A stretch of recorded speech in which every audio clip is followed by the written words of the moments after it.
everyone, welcome back to Cracker JEE. In this video, we'll solve NMTC problems and more importantly, understand how to think through them. Pause, solve, and then watch. And if you're already preparing for Olympiads, why stop there? Take your preparation to next level with Crackers JEE Foundation course designed by JEE AAR 29, Maruti sir and Radhakrishna sir, who brings over 15 years of teaching experience. Build your concepts early, practice the right way, and get JEE ready from the foundation itself. Book a free demo call with our IITN faculty and experience the Cracker way. Link in the description.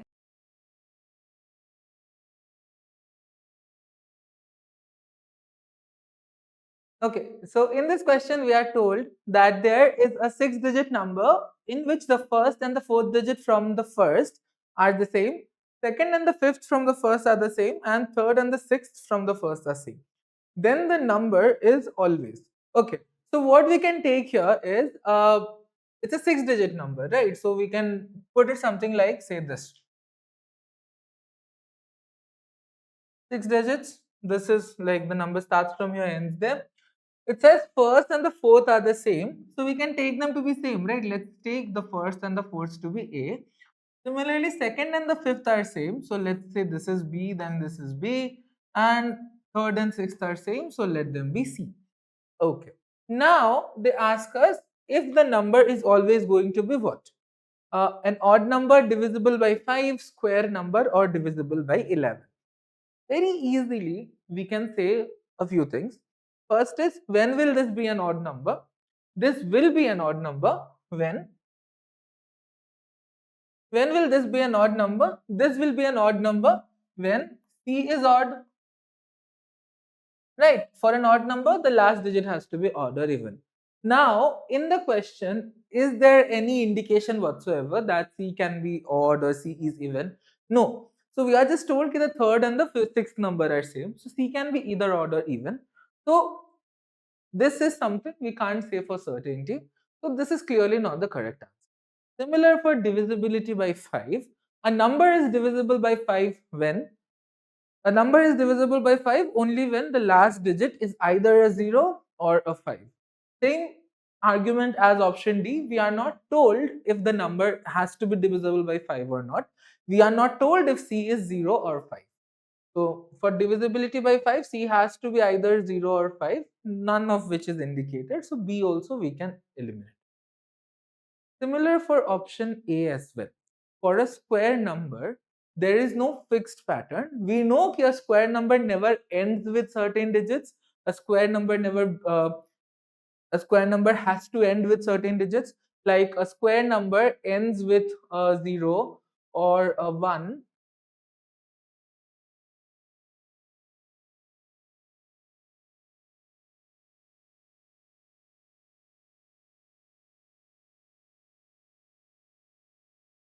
So we know a square number ends with all of these digits, and if anything else, it is not a square number. But none of that basically tells us, because we are not given anything about the numbers.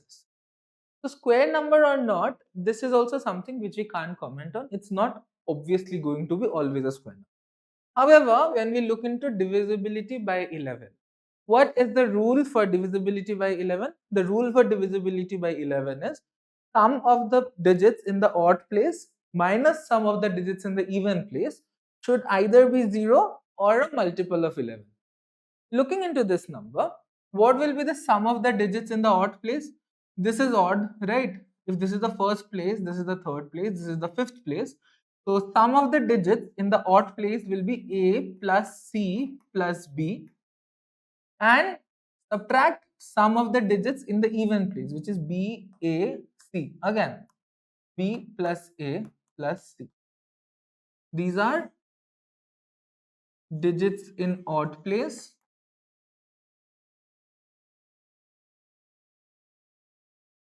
and these are digits in even place. The rule gives us that this difference should either be 0 or a multiple of 11. Clearly, this is going to be 0. A, C, B, A, C, B. Cancels, everything cancels out. This is 0. So, no matter what these digits are, no matter what A, B, C are, this number is always going to be something that is divisible by 11. So we can say the number is always option C, which is divisible by 11.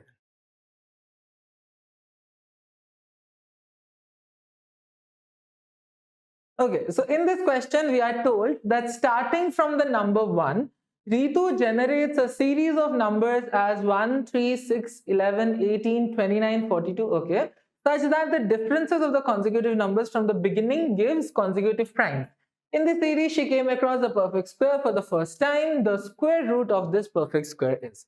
Okay, so what we need to do here, because these are primes, right? So we will not get a general term as such to a general term for the number. What we need to do is basically brute force where we evaluate them.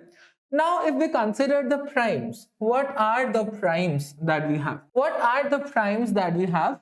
So the primes are basically, if I make a list, it goes 2, then 3, then 5, then 7, 11, 13, 17, 19, 20, 21, 23, 29, 31, 37, 41, 43, 47, 53, 53. I think these should be enough. We'll just compute the series up to this and then see if we can find a number as such. So the series goes, basically it starts from 1, 1, and then like the next number is 3. Basically 1 minus 3 is 2, and then the next number is 6, right? So 6 minus 3 is 3. So the consecutive differences are basically primes. So how do we get the next term? Basically I can do this plus this gives me this. Similarly this plus this will give me this. The next term should be this plus this, which is 11. 11 plus 7, and if you see, it matches. So that is basically the series. 11 plus 7 gives me 18.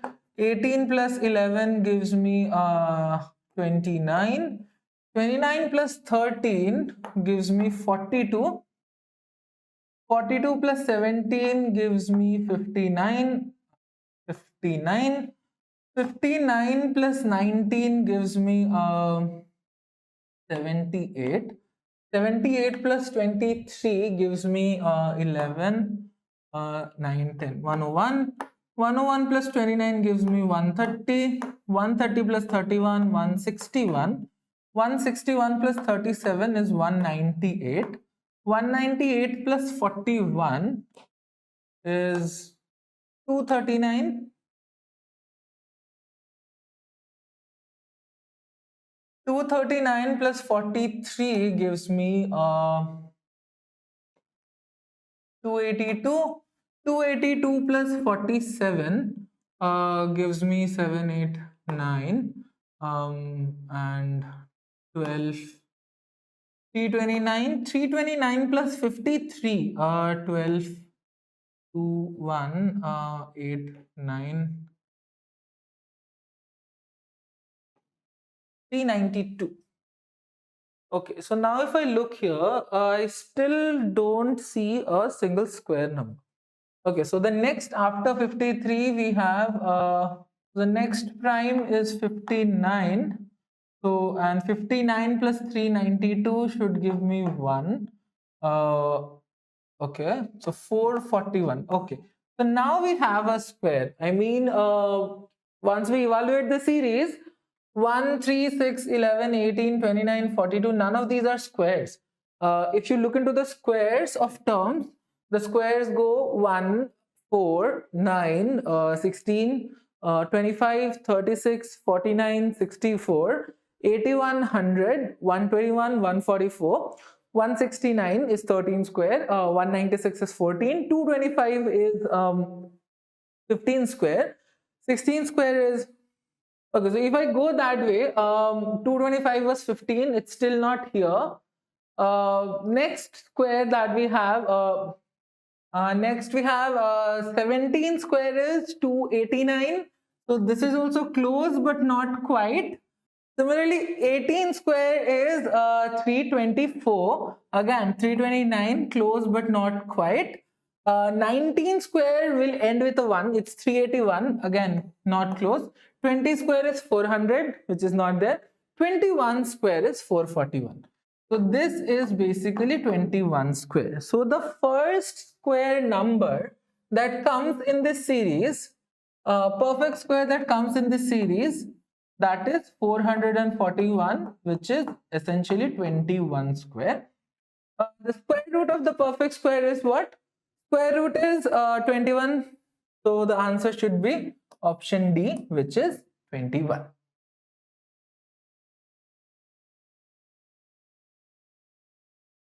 In this question, we are given this expression, a rather difficult looking expression, which says the expression x root over x square plus y square by, okay, whatever this one reduces to what? So this is a very simple question where we need to simplify this expression and see what will be the final value. So let's begin by simplifying it. Now, one thing we know, if there is a number a to the power minus 1, then that reduces to 1 by a. So if I have something like a by b whole thing to the power minus 1, that is essentially b by a, rule of exponents. We can apply that here because if you notice, all of these have like minus 1s in the power. We'll use this to simplify. So this expression, we'll just write it here, x into x square plus y square by twice y root x whole to the power minus 1. We'll just flip it up. So this becomes twice y root x divided by x square plus y root over x plus root over of y. Similarly, for this term also we can write plus y. Again, flip it up, twice x root y divided by root over of x plus root over of y. So this is the numerator basically. Let's simplify the numerator first, then do the denominator, and then we'll see whatever. So why are we doing this? Because see, root x plus root y I can take common as an LCM here. So that gives me, like, this is for the numerator only.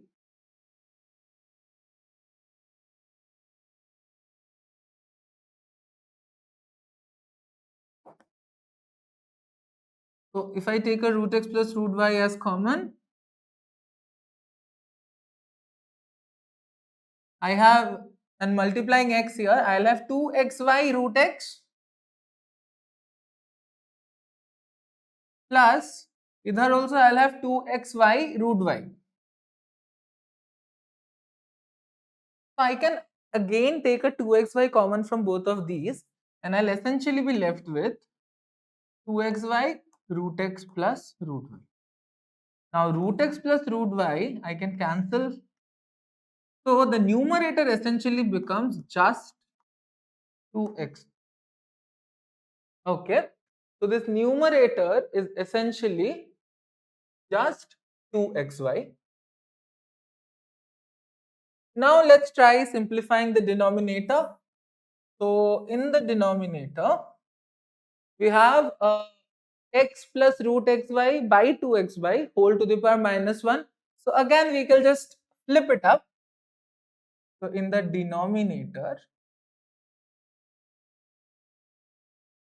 I'll have 2xy divided by x plus root xy. Similarly, this one also will give me 2xy y plus root x.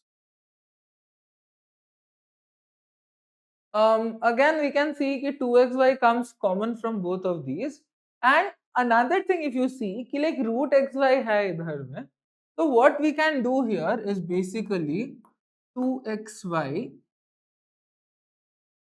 and I can take root x common from both of these.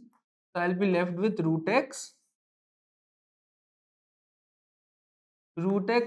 plus root y. Similarly, from the second one, I can take root y common. I'll again be left with a root x plus root y. Here I'll get a root y common. Here I'll again get a root y common. So I'm left with a root x plus a root y. Now, if you see, this whole part is essentially can be taken as common. We'll take it.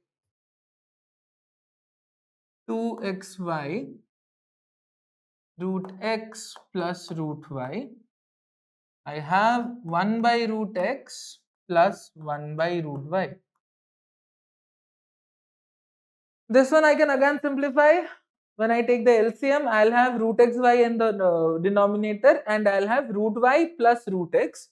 So I can just write it directly. Root xy and I'll have a root y plus root x. Now if you see, this expression simplifies further because root x plus root y I can cancel out. Root xy I can also cancel out. Why? Because 2xy is basically what? 2 into root xy into root x. So if I write it like this, 2xy as 2 into root xy into root xy, I can cancel out root xy's also, and my denominator is basically 2 square root of root x. So my denominator is 2 square root of root xy. So what does my final expression become? My final expression is 2xy divided by 2 root over of xy. Again, I just cancel this out and I'm left with just a root xy. So that tells me that this whole dangerous looking expression reduces to option A, which is root over of xy.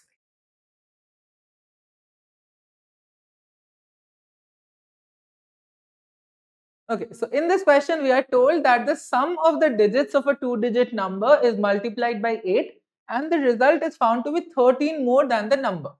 Then the 2-digit number is. So whenever we have a 2-digit number given to us, like say something like 84, in that case, how do we write this? It's clearly, I can't take A to be 8 and B to be 4 and just write it AB, hai na? That is not it. 84 is essentially 80 plus 4. So if I had taken A to be 8 and B to be 4, then 84 I'll write it to be 10A plus B. That is how we write a 2-digit number. So in this question, we are told sum of the digits of a 2-digit number. Okay, 2-digit number nikalna hai. So let's say the 2-digit number is 10A plus B. Whatever is it, the digits are A and B. The number is 10A plus B. Sum of the digits of a 2-digit number is multiplied by 8. Sum of the digits A plus B. This one is multiplied by 8. And the result is found to be 13 more than the number. So this is equal to 13 more than the original number. This is the number.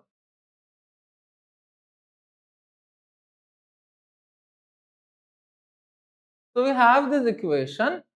We are told that then the 2-digit number is. Okay, and the 2-digit number, we don't really need to find the number, but it's going to be a prime and all of that. Okay, let's solve this equation a little bit and see if we can find like a better equation to work with. So this one, if I open it up, I get 8a plus 8b is equal to 13 plus 10a plus b. So I can say 8a minus 8b minus b, which is 7b, is equal to 13 plus 2a. Okay. Now, can I actually find the number? I actually can. How can I say that I can find the number? Because if you think about it, a and b are limited. I mean, a and b are digits of a number. So a and b can only be something from 0 to 9. It can't be more than that. So what I can do is I can substitute for the values of B or substitute for the values of A and figure out if I can get a correct value for the other one. So I think Substituting values for A would be easier. So I can say A is basically equal to 7B minus 13 divided by 2. Okay. Now, what can be the values of B? I'll put B and I'll see if I get valid values for A. So B, if you think about this number, A has to be something from 0 to 9. It is divided by 2, which means, and this is a number which doesn't leave any remainder. So which means this one, 7B minus 13, this one also has to be an even number, because if it's not an even number, if it's something odd, then odd divided by 2 will give me a number in decimals. I don't want decimals. I can't have decimals because A is a digit. So this thing has to be even. This top portion has to be even. Now if you see, this number is basically difference of two numbers. So when is the difference of two numbers even? The difference of two numbers is even only when either both of them are odd or both of them are even. If one is odd and one is even, then the difference is odd. So because 13 is odd, 7B also has to be odd. And 7B has to be odd means what? B has to be odd. If B is an even number, then 7 into 2 or 7 into 4, that will give me an even number. So B has to be odd. So that is the inference that we can get. B is definitely odd.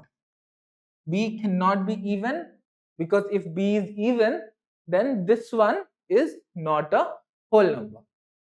So if B is odd, that means what are the values of B possible? B can be 1, 3, 5, 7 or 9.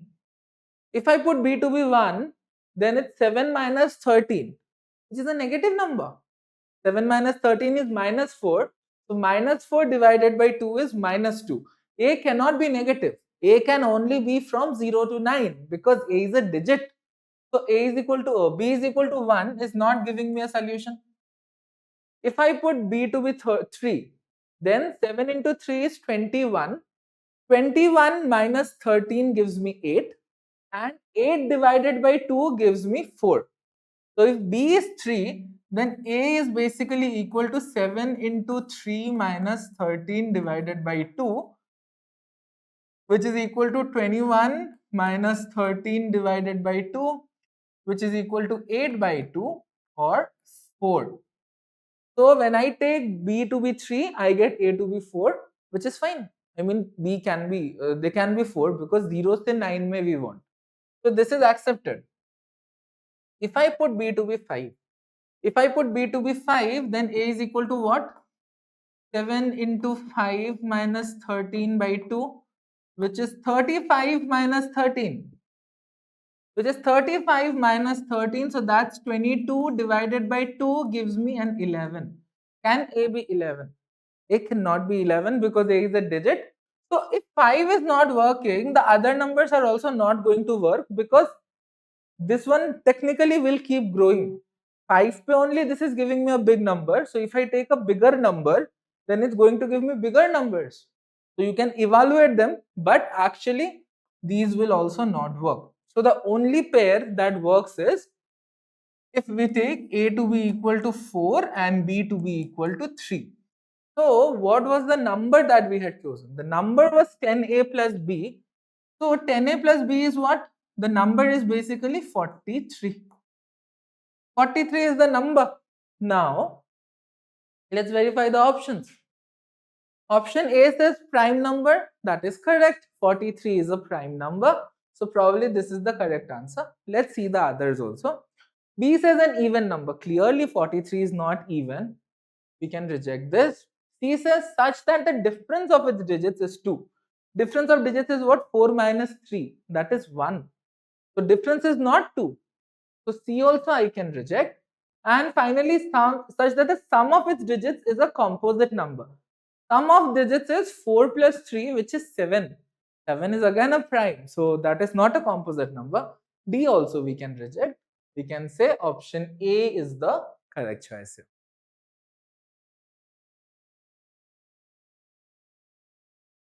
Hi guys, so in this question we are told that a water tank is fitted with 4 different taps as outlets.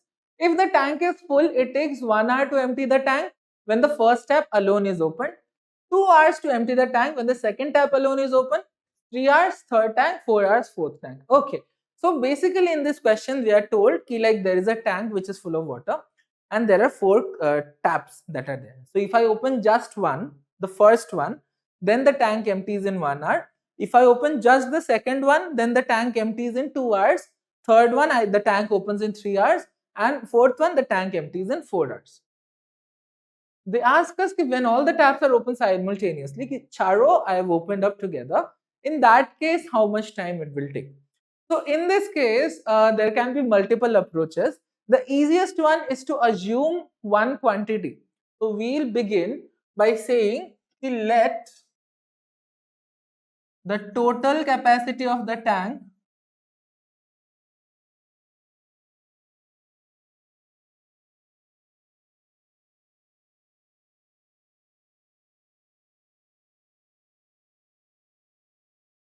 is I would want them to be divisible by all these 4 numbers. So I have 2, 4 and 3. So the closest is LCM of 2, 4 and 3, which is 12. So I'll say let the capacity of the tank is 12 units. Whatever the units are not important here. So 12 units. Now consider the first tap. First tap empties in 1 hour. So how much water is the first tank taking out in 1 hour? So how much water is the first tank taking out in 1 hour? That is basically called the efficiency or the rate at which the water is dissipated by them. So I'll just call it E1 or efficiency of the first tank. In that case, E1 is basically 12 unit in 1 hour. So that is 12 by 1, or which is 12 units per hour. Then we are told कि second one empties in 2 hours.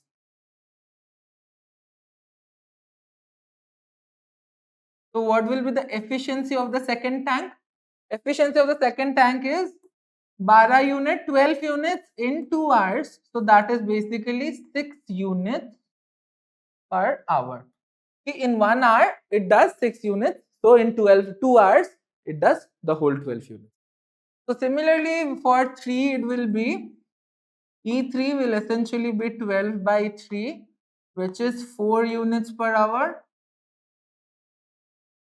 And E4 is going to be 12 by 4, which is basically 3 units per hour. So in 1 hour, how much is the total being eliminated by all the 4? If all the 4 tanks are open, if all the 4 taps are open, then total water removed when all 4 are open, that is basically E1 plus E2 plus E3 plus E4, which is 12 plus 6 plus 4 plus 3, which is 25 units per hour. Now obviously the tank is only 12 units, so 25 units in 1 hour they are removing, so which means the total time that is required has to be less than 1 hour. So 25 units in 1 hour, right? 25 units in 1 hour. 1 hour is what? 60 minutes. So how much is removed in 1 minute? In 1 minute, they are removing 25 by 60 units.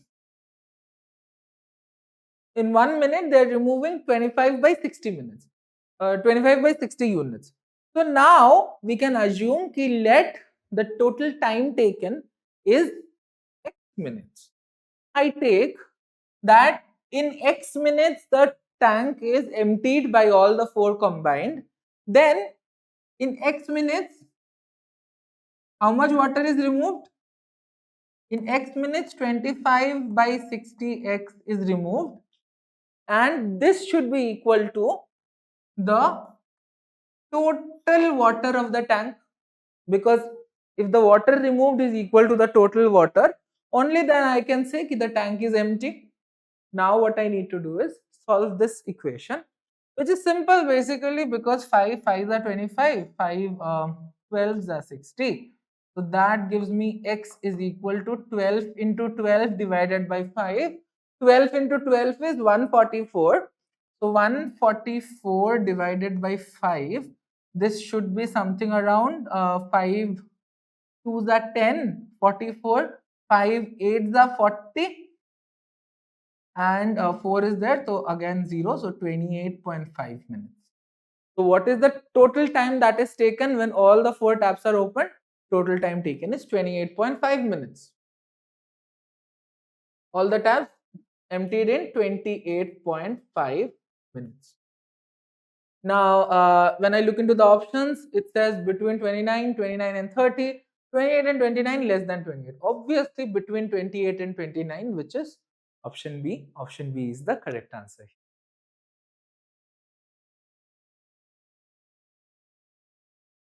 So in this question, we are told that two primes P and Q are such that P plus Q is odd and Q minus 10P is 23. Then Q minus 20P equals what?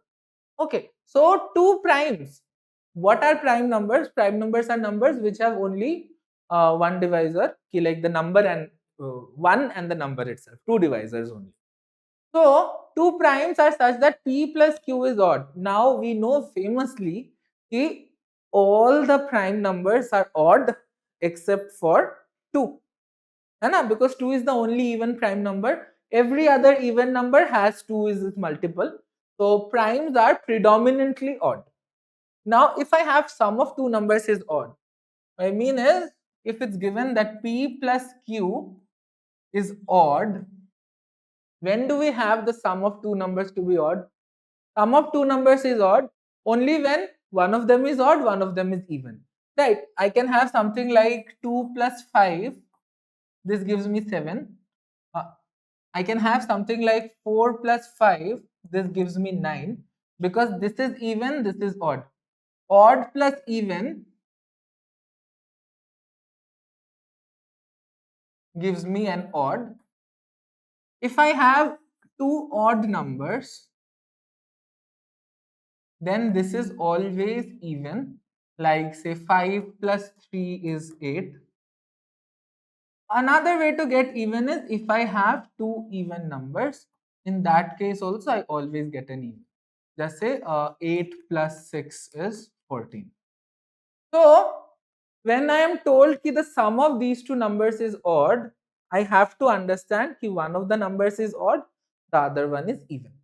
Has to be the case. Now what is P and Q? P and Q are prime numbers. What is the only even prime number? The only even prime number is 2. So one of these has to be 2. One of these has to be 2. Either P or Q has to be 2. Otherwise this doesn't satisfy. Now consider this equation. Q minus 10P is 23.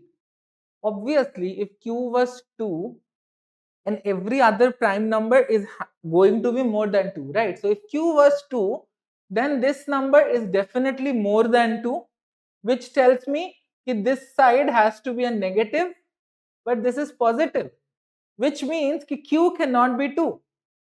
P has to be 2 because either P or Q are 2, and if I take Q to be 2, then this side will be a negative. So I can say that basically we will have P to be equal to 2. If I have P to be equal to 2 and we are given this, Q minus 10P is equal to 23. One thing I could do is basically substitute 2 ka value here, find Q, then find this expression. Other thing I can do is, because I know P ka value, I can basically say Q minus 20P is basically equal to Q minus 10P minus 10P, right? Why? Because Q minus 10P ka value I know is 23, and this minus 10P will be what? 10 into 2. So this will give me 23 minus 20, which is P. So the answer of this Q minus 20P is essentially 3, which is option B.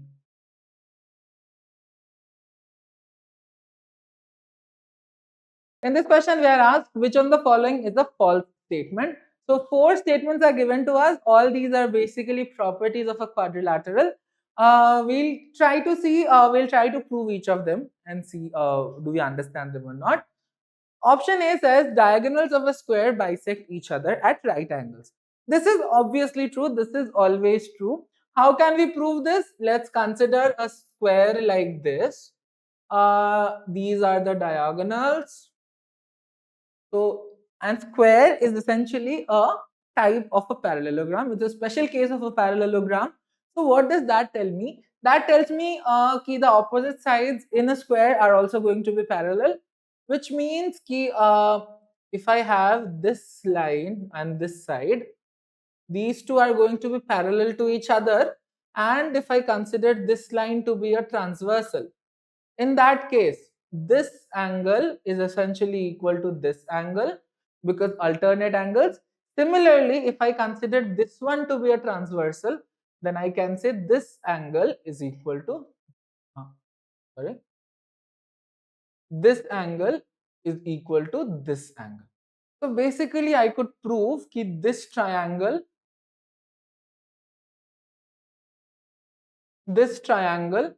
is similar to this triangle, which means this side is equal to this side and this side is equal to this side. So we can say that the diagonals are bisecting each other. Similarly, if I take this triangle and this triangle and I try with the congruence, I can basically show that this angle is equal to this angle.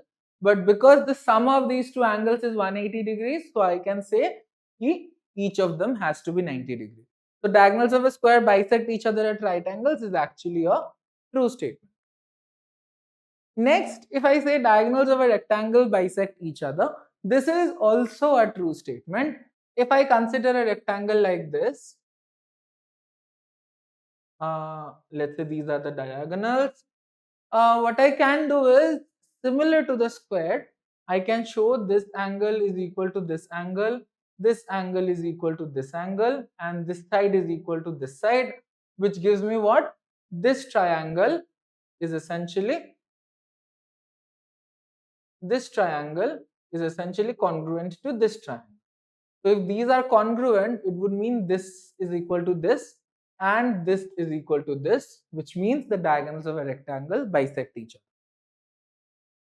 So this is also true. Okay, so we want to figure out the false statement, right? So this is correct. This is also correct. Diagonals of a rhombus bisect each other at right angles. This is also similar to the square thing only. It would have been better if we had proven for rhombus, but basically the idea remains same. Because square and a rhombus are related, a square is also a special kind of a rhombus. So if we draw this parallelogram family, so essentially we have the parallelogram. Then if I have all the 4 sides to be equal, then I have the rhombus. And if I have all the angles to be equal, in that case I have a rectangle. Now in a rectangle where all the 4 sides are equal and all the angles are equal, that is essentially a square. And in a rhombus where all the sides are equal and also the angles are equal, in that case also this is a square. So this is basically the parallelogram family. Whatever is true for a parallelogram is going to be true for all of these. Whatever is true for a rhombus will be true for a square. but will not be true for a parallelogram, might not be true for a parallelogram. Similarly, whatever is true for a rectangle is definitely going to be true for a square, but might not be true for a parallelogram. So if I think about it like that, for a rhombus, I know the diagonals bisect each other at 90 degrees, which means that for a square also the diagonals will bisect each other at 90 degrees. For a parallelogram, parallelogram ka definition is like parallelogram ka property is diagonals bisect each other.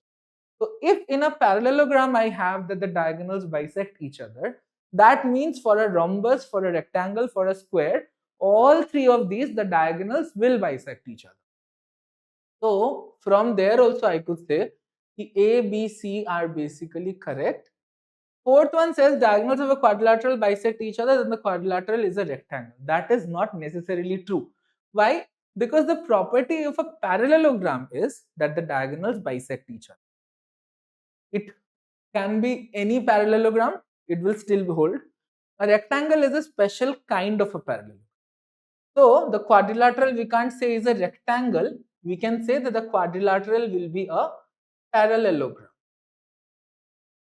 This is specifying more. A rectangle, it is, if we find in a quadrilateral the diagonals are bisecting each other, then we can for sure say that this is a parallelogram. We can't say if it's a rectangle or not. For a rectangle, it has to have the diagonals bisect each other and also the angles are 90. So because we don't know anything about the angles, I can say this is the incorrect thing, which means option D is the correct choice here.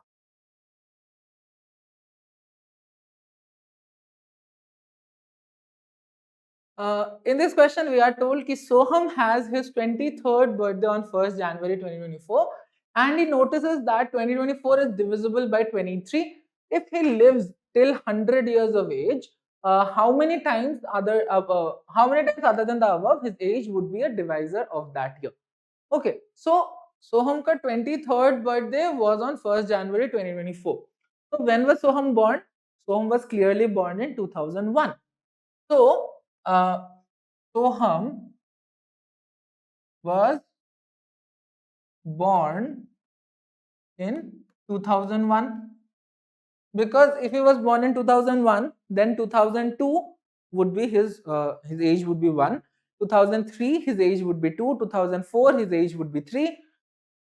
The pattern is 2024 his age is 23. So we can say Soham was born in 2001. Now if you see what is happening here, it says ki in 2024 23rd birthday was divisible by 23. So 2024, like the year in which he turned 23, that was divisible by 23. Okay, so if I have a general expression like year versus age. So in 2001, his age was 0. In 2002, his age was 1. In 2003, his age was 2. So I'm basically adding 1 here and 1 here, no? So in 2001 plus n, his age would basically be n. So that would be the general thing. In a year 2001 plus n, his age is going to be n. If I put it here like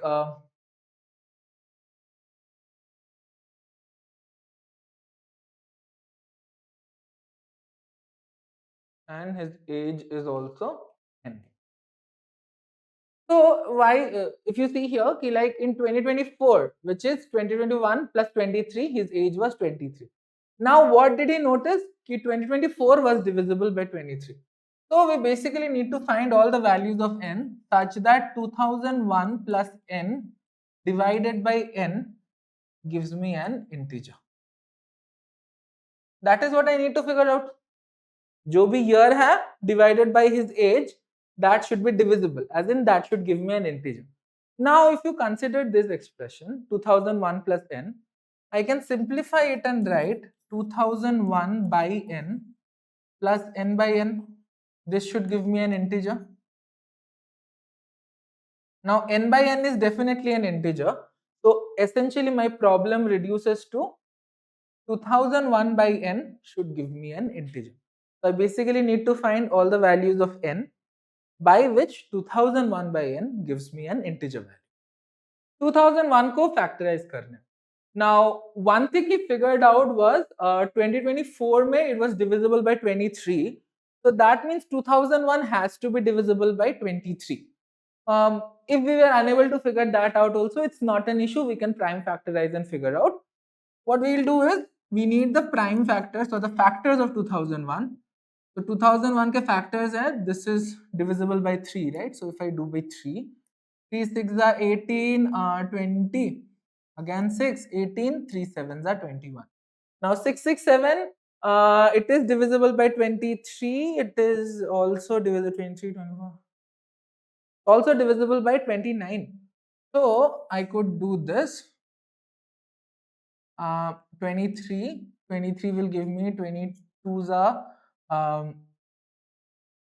46.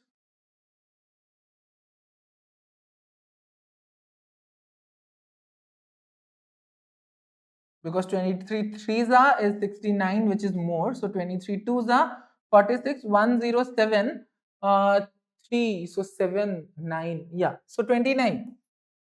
So 2001 के factors are 3, 23 and 29. Obviously, we are told that he lives only till 100 years, which means his age n cannot be more than 100. This is the age, no? N has to be less than or equal to 100.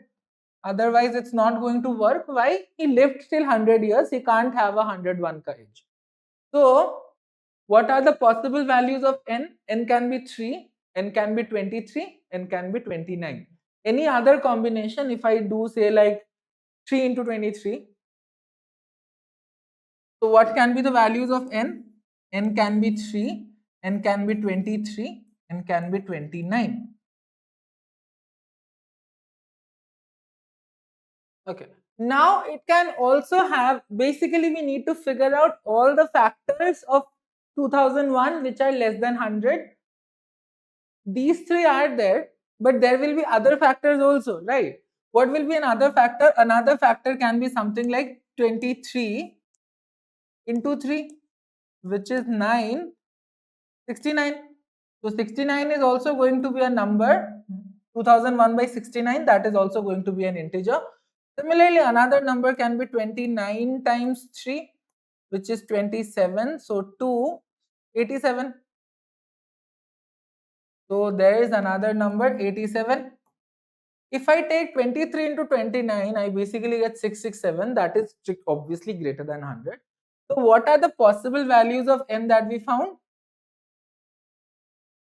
So the possible values of n would be 1, 3, 23, 29, 69 and 87. So these are all the possible values of n. Now, they want us to figure out, other than the above, his age would be a divisor.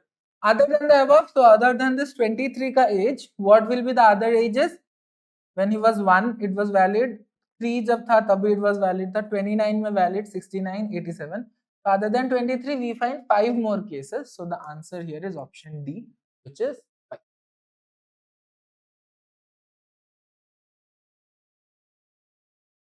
In this question, we are given two figures, AB 16 and both the figures, okay, PQR divide A and B into equal lengths, okay. AB into equal lengths, all the curves are semicircles. If A and B are the areas of the shaded figures, then figure 1 and 2, okay. So here, basically AB ka length is fixed, AB is 16 and all these points are basically dividing it up into equal fragments. So let's start by the first figure. Here, AB is essentially 16, right? So that means what? AQ is 8, QB is also 8. Now, if you they're telling us that all of these are semicircles. AP will be again 4, PQ is also 4, QR is also 4, and RB is also 4. So this is like the division of the numbers essentially. So this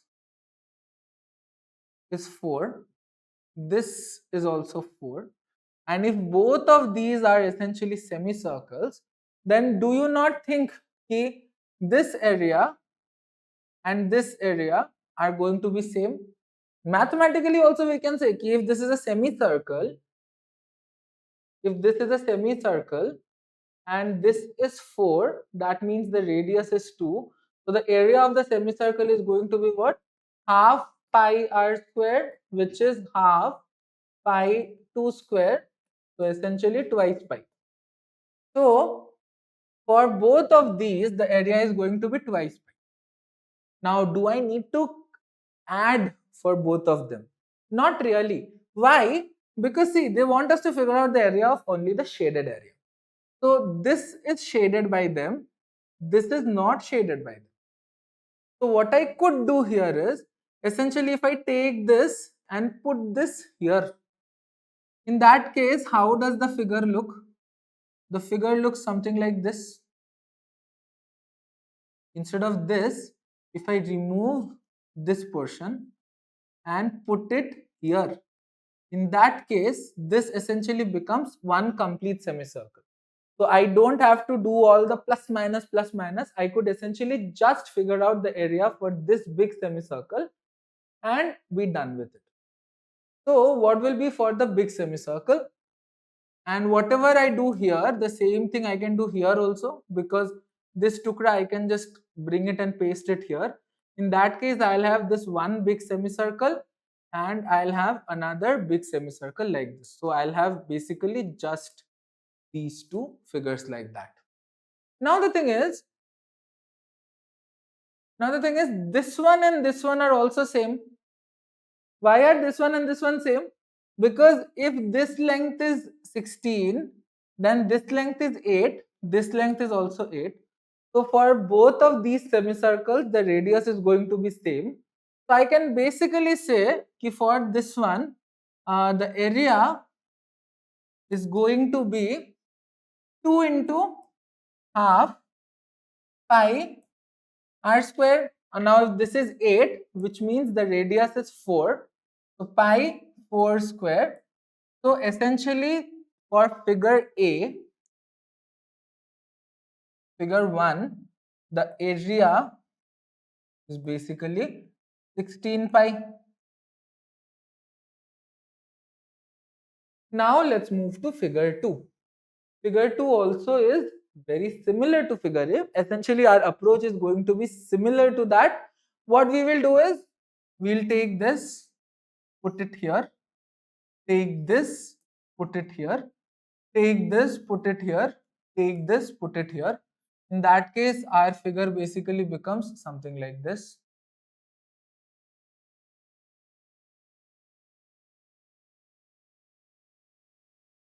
Something like this.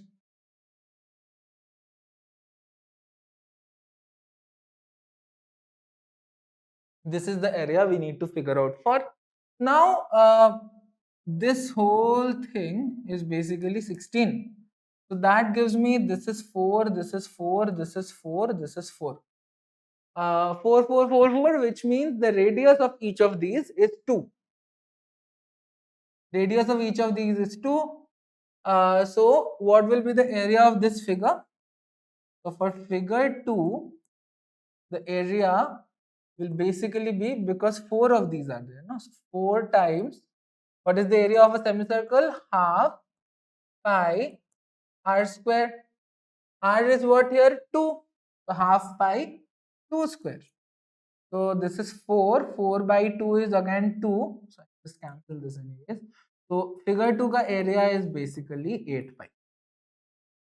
So I have figure 1 ka area is 16 pi. Figure 2 ka area is 8 pi. Okay, so this one is the area of the shaded figure. Okay, so figure 1 ka area is given by greatest integer function of A. Now what is greatest integer function? Greatest integer function, or floor function as we call it.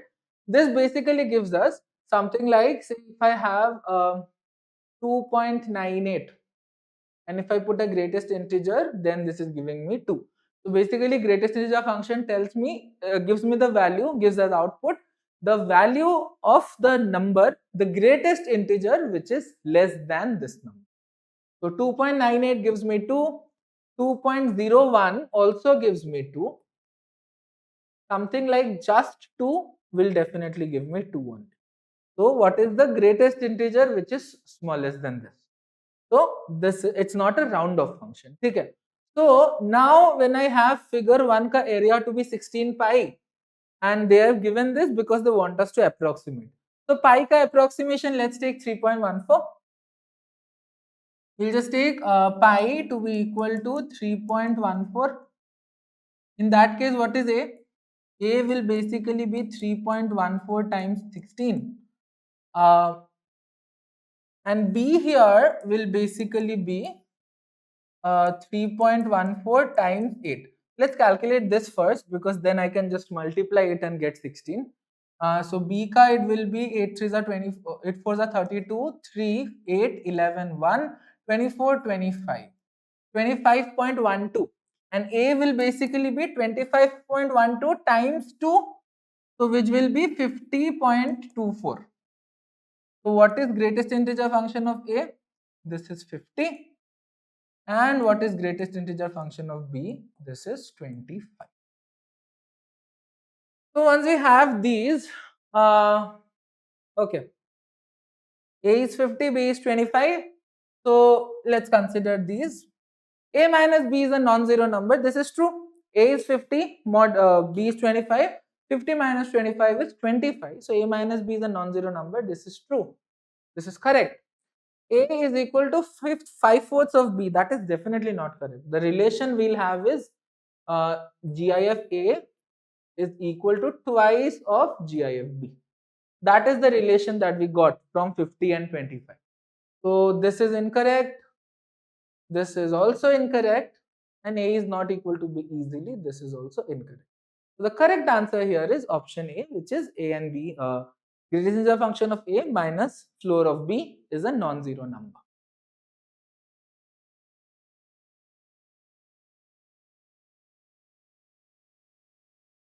In this question, we are told that the sum of 11 consecutive natural numbers is 121, then the sum of the next 3 numbers is.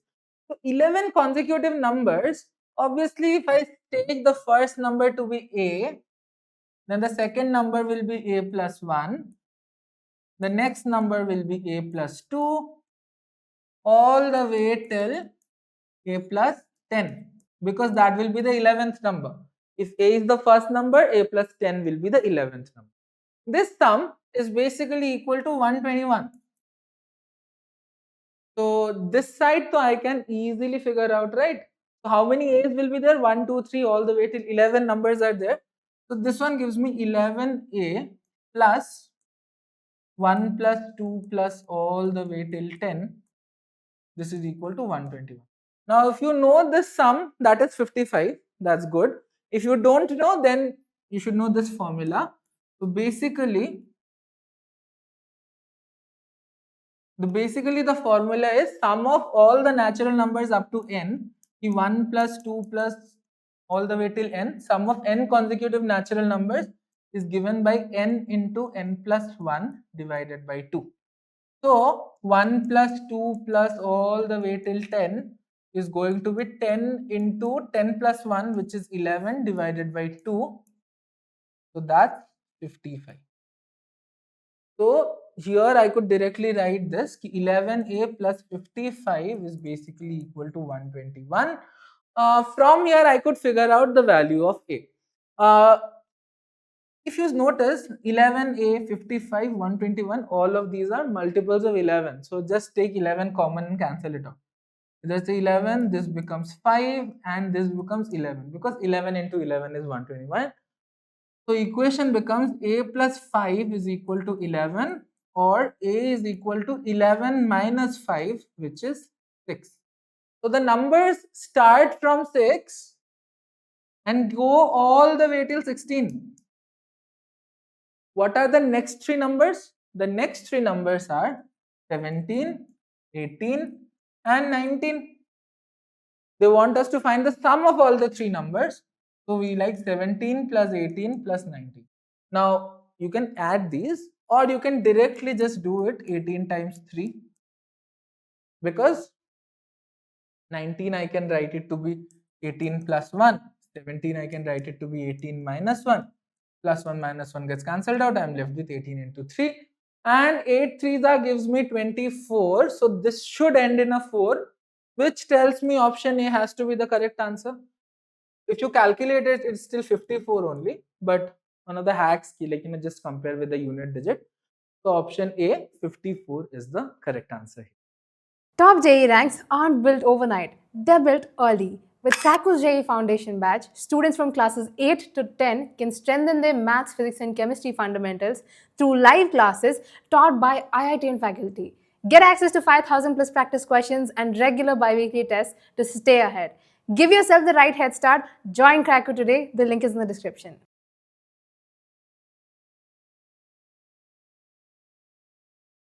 In this question, we are told a big ship wrecked and 1,000 people are landed on a remote island.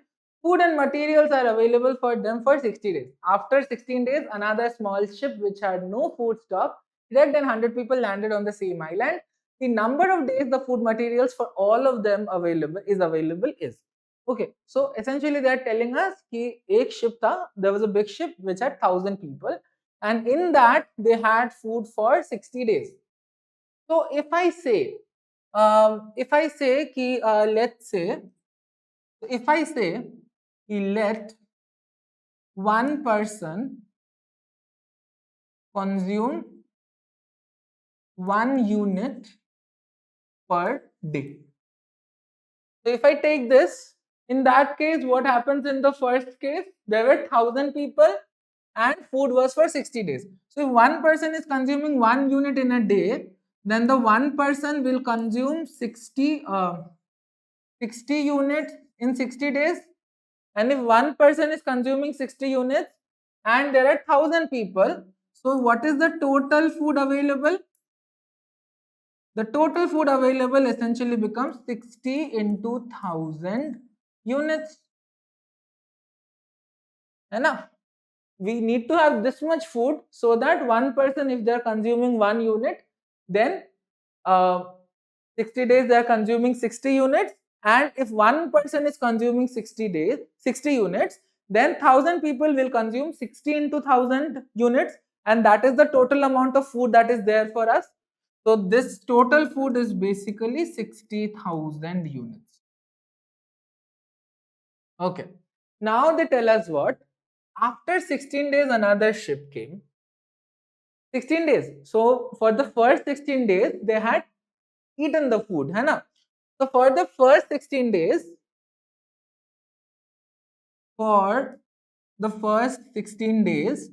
how much food was spent?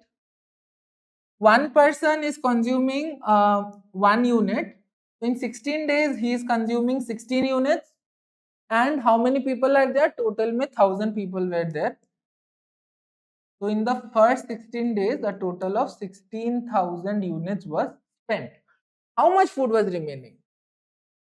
So the remaining food is basically 60,000 minus 16,000, which is basically 44,000. 44,000 units is remaining.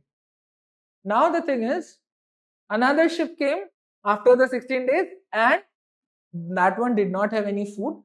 Usme there were 100 more people. So now what is the total people? Total people has increased and become what? पहले 1,000 था, new 100 are joining. So essentially 1,100 people are there now. 1,100 people, 44,000 units of food. How many days will it go? 1,100 people, 44,000 units of food. Number of days would basically be total food divided by total people.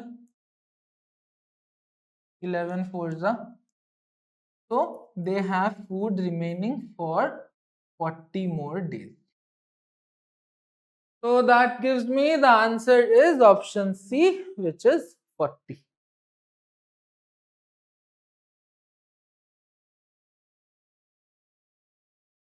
In this question, we are told that two numbers are respectively 28% and 70% of a third number. The percentage of the first number to the second is. So if I take that two numbers are there, one is 28% of the third, the second is 70% of the third. So let's consider that the third number is x. Na? If the third number is x, then the first number is what? Let's call it n1. N1 is basically what? 28% of x. 28% of x means 0.28x. The second number, which is n2, this is equal to, okay, let's consider the number to be n3. That's easier that way. 0.28 plus n3. Second number is 70% of third number. So n2 is 0.70 or basically 0.7 of n3. Percentage of the first number to the second. First number to the second. How do I calculate the percentage? Percentage of first number to the second is first number divided by second number into 100.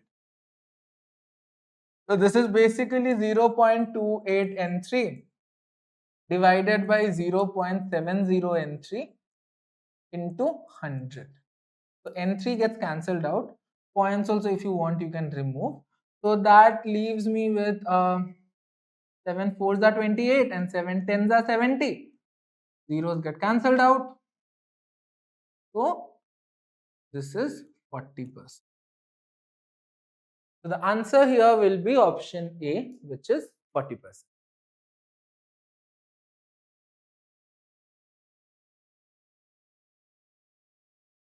In this question, we are told that the sum of two natural numbers is 150, their HCF is 15, the number of pairs of such numbers is.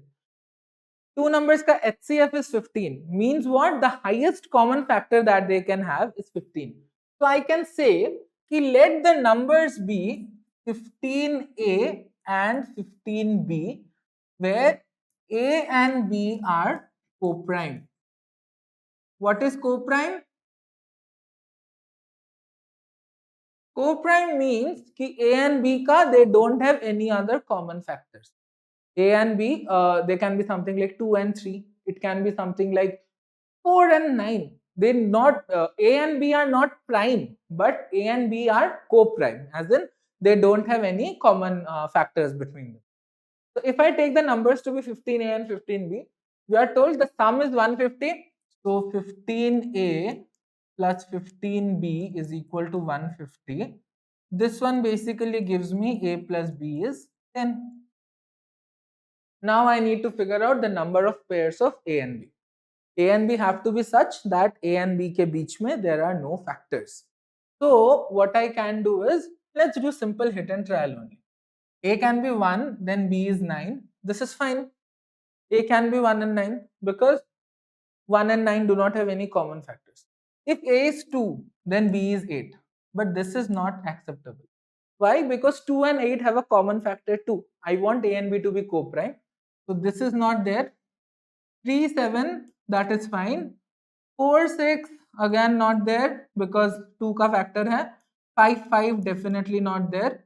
And then I'll have like 6 6 4, and this is basically the ulta of this. So, and because we don't know what is A, what is B, so how many pairs do I get? I get 2 such pairs. So how many pairs will there be? This is one pair, this is second pair. So the number of pairs of such numbers is 2. So option B here is the correct answer.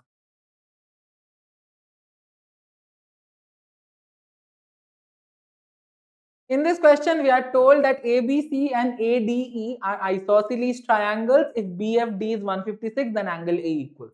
What is an isosceles triangle? An isosceles triangle is a triangle which has two sides to be equal.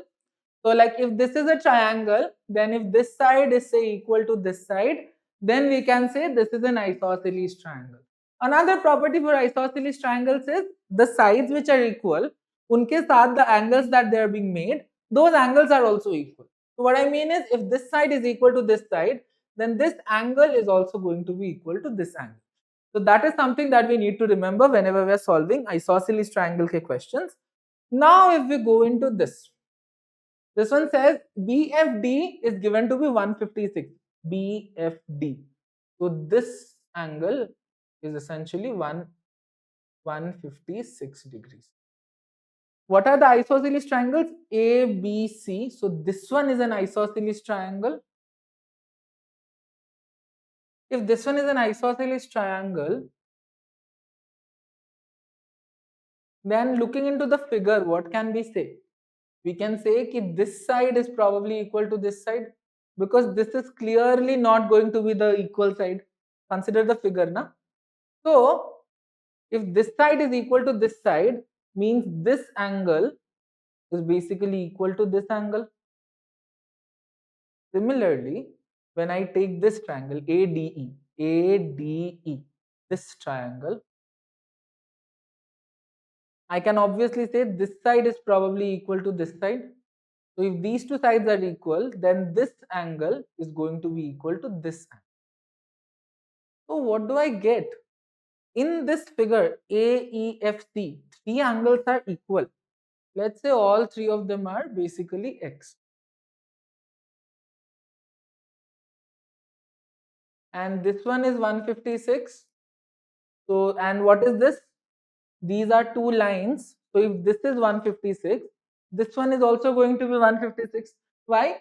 Because they are vertically opposite angles. Now, if you consider this quadrilateral ACFE, in this quadrilateral ACFE, what is the sum of all the four angles of a quadrilateral? Sum of all the four angles of a quadrilateral, no matter what the quadrilateral is always 360 degrees. This angle I know, these three angles are all x. So I can say x plus x plus x plus 156 is going to be equal to 360 degrees.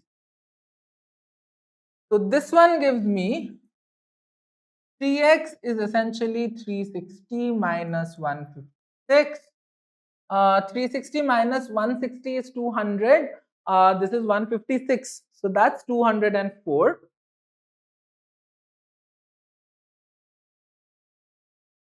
So x is basically equal to 204 by 3, which is 3 6s are 18, 3 7s are 24, 3 8s are 24. So x is essentially 68 degrees, which tells me the correct answer here is option A.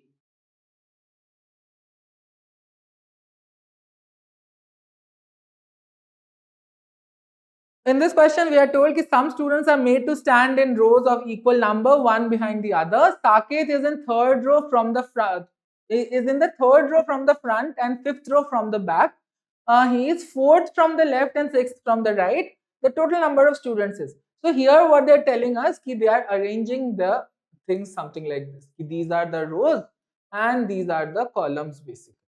And obviously students are arranged in rows of equal number, one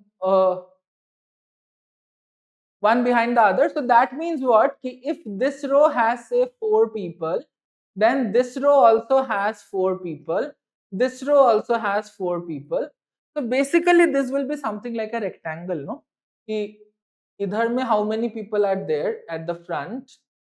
Same number of people are in all of the rows, same number of people are there in all the columns. So that is the takeaway here. Now let's consider Saket. Saket, let's consider his position to be S. He is in the third row from the front. So if I count from the front, then he is in the third row, which means there is one person here, second person here, third person is Saket.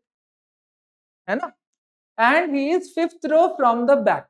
So if I count from the back, then I have 1, 2, 3, 4, fifth one is Saket. So that tells me what, how many people are there in a row? 1, 2, 3, 4, 5, 6, 7. So each row has 7 people. The other question is, other thing says, fourth from the left. So if I'm counting from the left, then Saket is 1, 2, 3, fourth person here. And sixth from the right. So if I'm counting from the right side, then I have 1, 2, 3, 4, 5, sixth one is Saket. So how many those are there? How many rows are there now? 1, 2, 3, 4, 5, 6, 7, 8, 9. So how many total people will be there? Total number of people will be 9 into 7, which is 63. So the correct answer here should be option C, which is 63. They had food for 60 days. So if I say, so in this question, we are told that ABCD is a rectangle and angle EBD is. So this is a rectangle, and what is the property? The one property of a rectangle is that all the four angles are basically 90 degrees. Like if I have a rectangle, something like this, this is 90, this is 90, this is 90, this is also 90. So keeping that in mind, let's jump into this figure. This figure mein they want us to find EBD. EBD. So basically this angle they want us to find. Okay. This angle will be 90. This angle will be 90. This angle will also be 90. And this whole thing will also be 90 only. Okay. And this whole thing is also going to be 90 only. So if I consider this triangle, this one, triangle AEB. In triangle AEB, if this is 70, this is 90, in that case, what is this angle? This angle is basically, what is this angle? This angle is basically 180 minus 90 minus 70, because sum of all the three angles is 180. So this gives me 90, 90 minus 70, this is 20. So this small angle is basically 20 degrees. Now this is the angle they want us to find, right? Let's call it X. So what will be the relation here in this angle B? Angle B mein we will have 20 plus X plus 58 is basically equal to 90, because this whole angle B is 90, no? So if this whole thing is 90, this took rise 20, this is 58. So sum of all of it should be 90. That gives me X is basically equal to 90 minus 20 minus 58. So 90 minus 20 is 70. 70 minus 60 is 10. So 70 minus 58 is 12. So what is the value of this angle? Then angle EDB, or sorry, the angle EBD is basically equal to 12 degrees. So 12 is the answer here. Increase and become what? Pehle 1000 tha. Okay, in this question we are told that an infinite sequence of positive numbers x1, okay, up to whatever, it's infinite sequence, satisfies this condition: xn square equals 3n plus 7 plus n minus 3 into xn plus 1. So this is a recurrence. Recurrence relations, what do they do? Ki like a new term is formed by using the previous term. Xn is the nth term of the sequence, then the numerical value of x1 is. Now, one thing to note here is they have clearly not given us any starting point. Like just say x5 is this or x9 is this. In that case, we could have like substituted the values, calculated and gone back up to x1. So we need to be a little smart here. The issue with this is, why is this a recurrence? This thing, this one is a recurrence because it uses xn plus 1 and it also uses xn. If given a chance, can I make one of these to be definitely 0? Well, I can't actually say if I can make xn or xn plus 1 to be 0, but what I can say is this term I can technically make 0 if I have n to be equal to 3. In that case, this term essentially becomes 0, because n minus 3 becomes 0, and if n minus 3 is 0, whatever is the value of xn plus 1, this whole thing is going to be 0. So that would be the smart substitution that we do here. Let's begin this. We have xn square. We have xn square equals thrice n plus 7 plus n minus 3 into x n plus 1. So we begin with an n equals 3.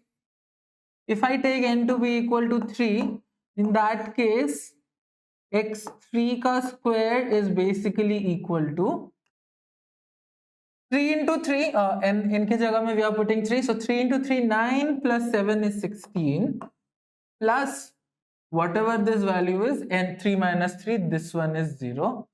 So 16 plus 0, or basically 16. So that tells me x3 is basically square root of 16. Now this is a sequence of positive numbers, x1, x2 and all of these are positives.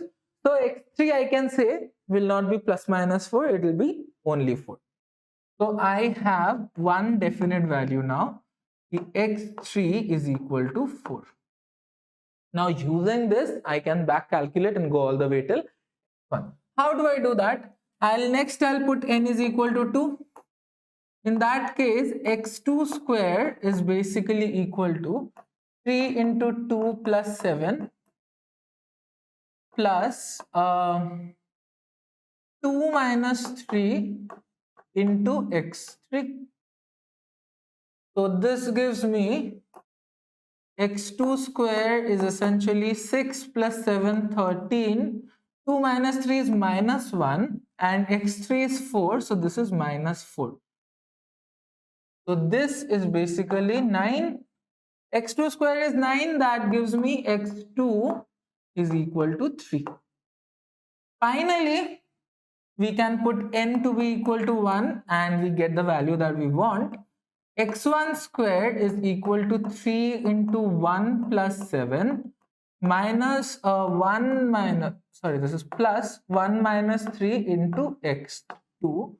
That gives me 7 plus 3, 10.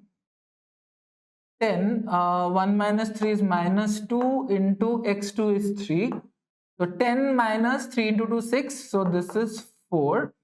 So x1 is essentially 2. So we have it. They want us to find the value of x1 and the answer for this is x1 is equal to 2. Because 2 ka factor hai, 5 definitely not there. And then, so in this question we are told that for n greater than or equal to 2 and n belongs to z, n is an integer, the smallest positive integer n for which none of these fractions 17 by n plus 17, 18 by n plus 18 up till 100 by n plus 100 can be simplified. None of these can be simplified. What is simplification of a fraction? Like if I write something like say 4 by 8, I can simplify it and write it to be 1 by 2. So simplification is basically we get common terms.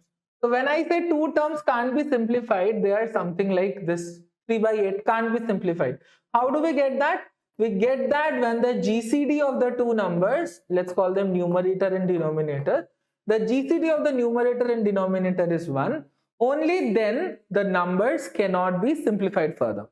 Now numbers cannot be simplified. Yeah. So this is the condition we want. None of these are supposed to be able to be simplified. So see, it's going from 17, 18, 19 all the way till 100. So I can say what is the general term I can get from here? General term would look something like say k by n plus k, where k is running from 17 to 100. In that case, this is k is running from 17 to 100. In that case, this is the general term of all of this. And what do we want? We want the GCD or the HCF, basically GCD of k and n plus k to be equal to 1. Now we know the property, right? Like if GCD of k and n plus k is equal to 1, that means the GCD of k and n will also be equal to 1. Because GCD k into n plus k, k and n plus k, this is same as GCD k and n. So if I have this, like GCD k and n is equal to 1, and k is going from 17 to 100. Now n has to be one number which for any of these numbers 17 से 100 तक, any of these numbers will have no common. What are those numbers which have like no commons? Those numbers are primes, right? So one thing we understand that n has to be a prime, and also so n has to be a prime. That is one thing. The second thing is n has to be such that it has nothing, like from 17 to 100 it has to be more than that, because for any number n which is less than 100, here that prime exists. Let's say if I take n to be equal to 23, or I take n to be equal to 31, in that case this is there, the number is there, so GCD nk will not be equal to 1. So n has to be a prime and n has to be greater than 100. We can write equal to also, but why? N has to be greater than 100. Only in that case this works. Now they want us to find the smallest positive integer. What is the smallest prime number after this? The smallest prime number, luckily, is 101.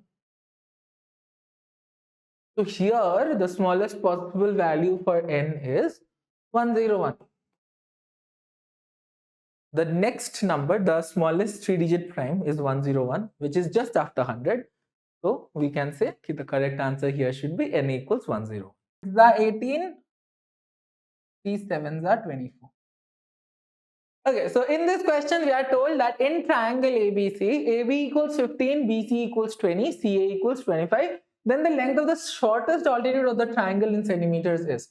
Okay, so if you are if looking at these numbers, it's not screaming right angle, then to we okay, so seeing these numbers 15, 20 and 25, the first thought that should come to your mind is, okay, these are Pythagorean triplets, right? Because this is basically what, 3k, this is 4k, and this is 5k, and 3, 4, 5 is the first smallest Pythagorean triplet. So AB, BC, CA, these are a Pythagorean triplet, which means they have to be a right angle triangle. If we were not able to figure that out, still we could have checked, like what is the sum of the squares of the two sides and what is the third side, right? So if I have here like AB squared plus BC squared, this is basically 15 square plus 20 square, and 15 square is 225, 20 square is 400, so that is 625. 625 is 25 square, which is AC or CA square. So for this triangle, we basically got this, ki AB square plus BC square is equal to CA square. That means what? That means triangle ABC is a right angle triangle. So if it's a right angle triangle, let's just sketch it out something like this. CA was the longest side, sorry. So we can do this A, B, C. This is 25. Let's say AB is 15 and BC is 20. Now, what will be the three diagonals? Sorry, what will be the three altitudes? Every triangle has three heights, and we need to figure out the smallest altitude, shortest one. So what will be the three altitudes? What is the definition for an altitude? The definition for an altitude is from the vertex, you drop a perpendicular to the opposite base. Here, if I take this to be the base, let's say if I take this to be the base, in that case, what is the perpendicular that is dropped? This one only, na? So AB is an altitude here. Similarly, if I had taken AB to be the base, in that case, BC is an altitude. So from point A, AB is the altitude. From point C, BC is the altitude. From point B, what will be the altitude? From point B, we can essentially construct something like this. This will be the altitude. Now, which will be the shortest one? AB wala altitude ka I know it's 15, BC wala altitude I know it's 20. This one, let's call it BM. This is what we need to figure out. Now, how do we figure this out? There can be multiple approaches here. One could be that I take this length to be x and then this, I take this length to be x and then this is 25 minus x. And then because all of these are right angle triangles, I apply the Pythagorean triplet many times to like basically simplify, figure out the value of x. After that I do that. Another approach would be the area approach, which is the much easier approach.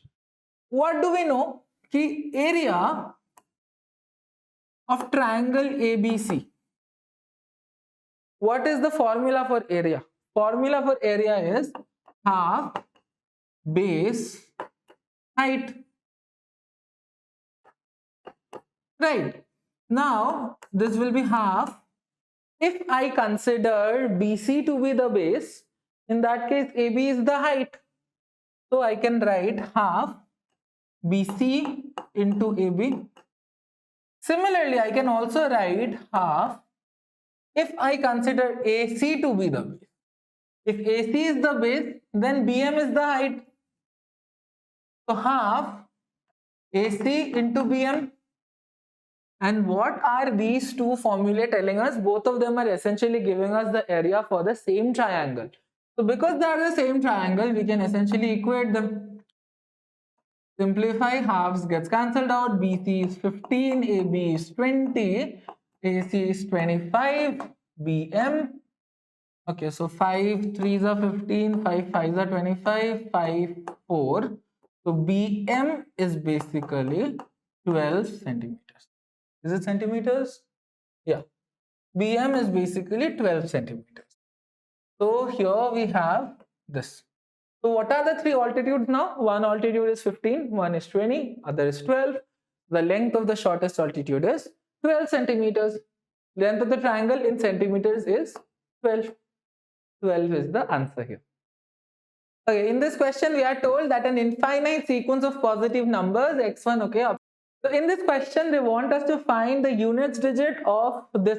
Now units digit depends only on the last digit. It does not really depend on the whole number.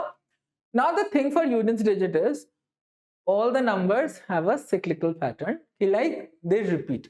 What I mean is, like because 9 is the units digit here. What I can say is 9 to the power 1 gives me 9. 9 to the power 2 is 81. So what is the units digit? 1.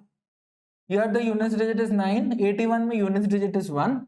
9 cube is 81 into 3. 81 into 9. Which is 729. So what is the units digit? Again 9. 9 to the power 4 is 729 into 9. 9 to the power 4 is 729 into 9. I think that is 6561. So the units digit is again 1. And if you notice, this pattern is going to repeat forever. Because 1 jab bhi aata hai, the next number is into 9. So this one ends in a 9. Whatever this number is, this ends in a 9. After that, again when I multiply with a 9, 9 nines gives me 81. So this pattern will continue forever. So 9k digits, the units digit keeps repeating between 1 and 9. So whenever we have a number ending in 9, we can say that the units digit will be 9 if the power is odd, and the units digit will be 1 whenever the power is even. So that tells me what is this 19 to the power 2025. Essentially the units digit will depend on 9 only, and 2025 is an odd power. So from here the units digit will be 9. Similarly 999 to the power 2023. Again the units digit depends on the last one only, which is 9. 9 to the power odd, this also gives me a 9. So now 19 to the power 2025 is some number ending with a 9. Similarly 999 to the power 2023 is also some number ending with a 9. You want to find the sum of these. What will be the last digit here? 9 plus 9 gives me an 18. So the sum is essentially going to be some number that ends in an 8. So that tells me the units digit of this big expression is essentially going to be 8. 2 minus 3 into x3. So this gives me x2 square is essentially 6 plus 7, 13. 2 minus 3 is minus 1 and x3 is 4. So this is minus 4. So this is basically 9. x2 square is 9. That gives me x2 is equal to 3.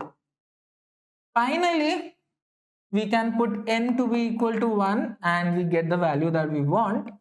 x1 squared is equal to 3 into 1 plus 7 minus 1 minus, sorry, this is plus 1 minus 3 into x2. That gives me 7 plus 3, 10. 10, 1 minus 3 is minus 2 into x2 is 3. So 10 minus 3 into 2, 6. So this is 4. So x1 is essentially 2. So we have it. They want us to find the value of x1 and the answer for this is x1 is equal to 2.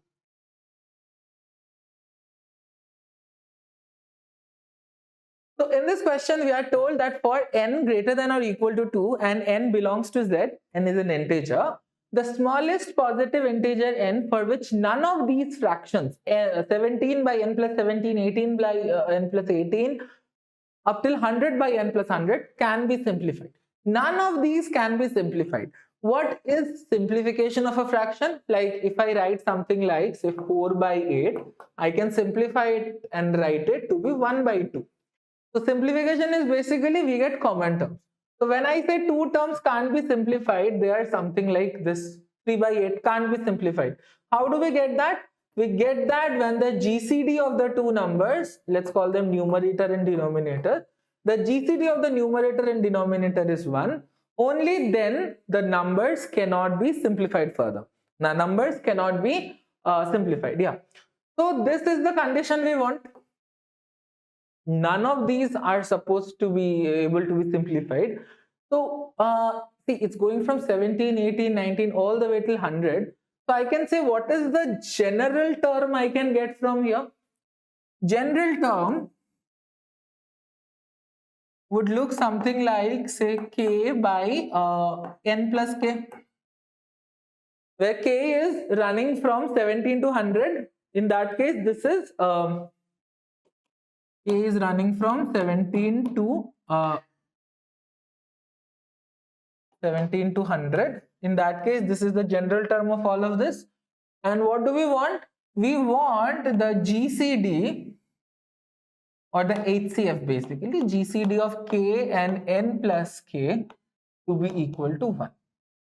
Now we know the property, right? Like if GCD of k and n plus k is equal to 1, that means the GCD of k and n will also be equal to 1. Because GCD k into n plus k, k and n plus k, this is same as GCD k and n. So if I have this, like GCD k and n is equal to 1 and k is going from 17 to 100. Now n has to be one number which for any of these numbers, 17 to 100 tak, any of these numbers will have no common. What are those numbers which have like no commons? Those numbers are primes, right? So one thing we understand that n has to be a prime, and also so n has to be a prime. That is one thing. The second thing is n has to be such that it has nothing, like from 17 to 100, it has to be more than that. Because for any number n which is less than 100, here that prime exists. Let's say if I take n to be equal to 23 or I take n to be equal to 31. In that case, this is there. The number is there. So GCD nk will not be equal to 1. So n has to be a prime and n has to be greater than 100. We can write equal to also, but why? n has to be greater than 100. Only in that case this works. Now they want us to find the smallest positive integer. What is the smallest prime number after this? The smallest prime number, luckily, is 101. So here the smallest possible value for n is 101. The next number, the smallest 3-digit prime, is 101, which is just after 100. So we can say the correct answer here should be n equals 101.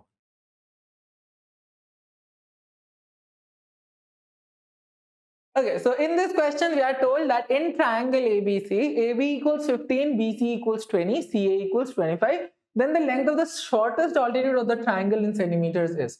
Okay, so if you are if looking at these numbers, it's not screaming right angle, then so we okay, so seeing these numbers 15, 20 and 25, the first thought that should come to your mind is, okay, these are Pythagorean triplets, right? Because this is basically what, 3k, this is 4k and this is 5k, and 3, 4, 5 is the first smallest Pythagorean triplet.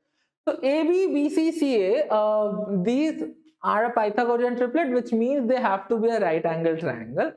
If we were not able to figure that out, still we could have checked, like, what is the sum of the squares of the two sides and what is the third side, right? So if I have here like AB squared plus BC squared, this is basically 15 square plus 20 square, and 15 square is 225, 20 square is 400, so that is 625. 625 is 25 square, which is AC or CA square. So for this triangle, we basically got this, ki AB square plus BC square is equal to CA square. That means what? That means triangle ABC is a right angle triangle. So if it's a right angle triangle, let's just sketch it out something like this.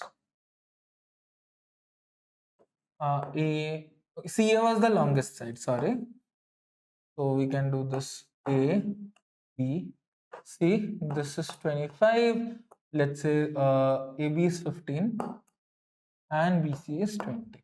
Now, what will be the three diagonals? Sorry, what will be the three altitudes? Every triangle has three heights, and we need to figure out the smallest altitude, shortest one. So what will be the three altitudes? What is the definition for an altitude? The definition for an altitude is, from the vertex, you drop a perpendicular to the opposite base.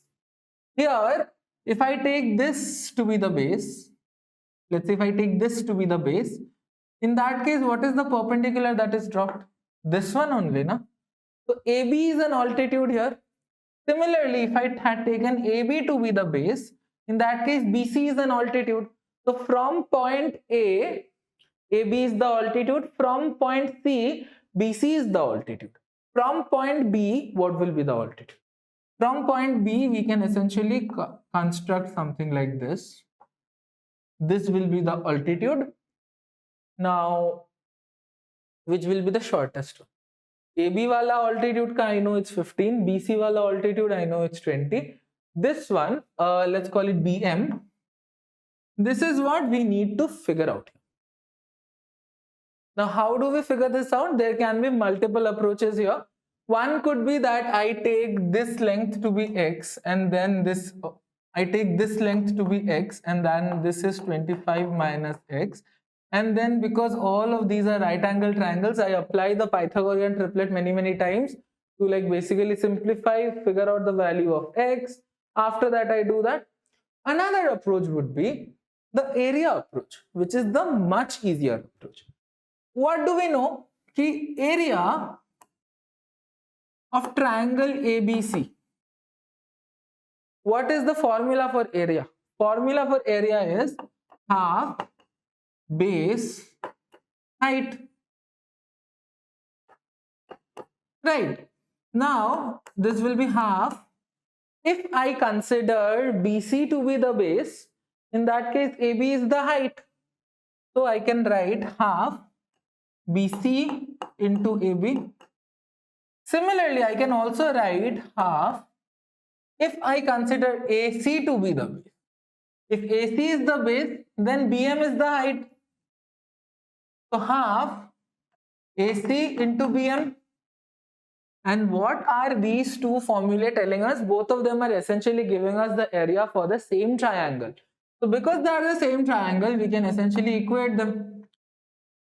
Simplify, halves gets cancelled out. BC is 15, AB is 20, AC is 25, BM. Okay, so 5 3s are 15, 5 5s are 25, 5 4. So BM is basically 12 centimeters. Is it centimeters? Yeah. BM is basically 12 centimeters. So here we have this. So what are the three altitudes now? One altitude is 15, one is 20, other is 12. The length of the shortest altitude is 12 centimeters. Length of the triangle in centimeters is 12. 12 is the answer here.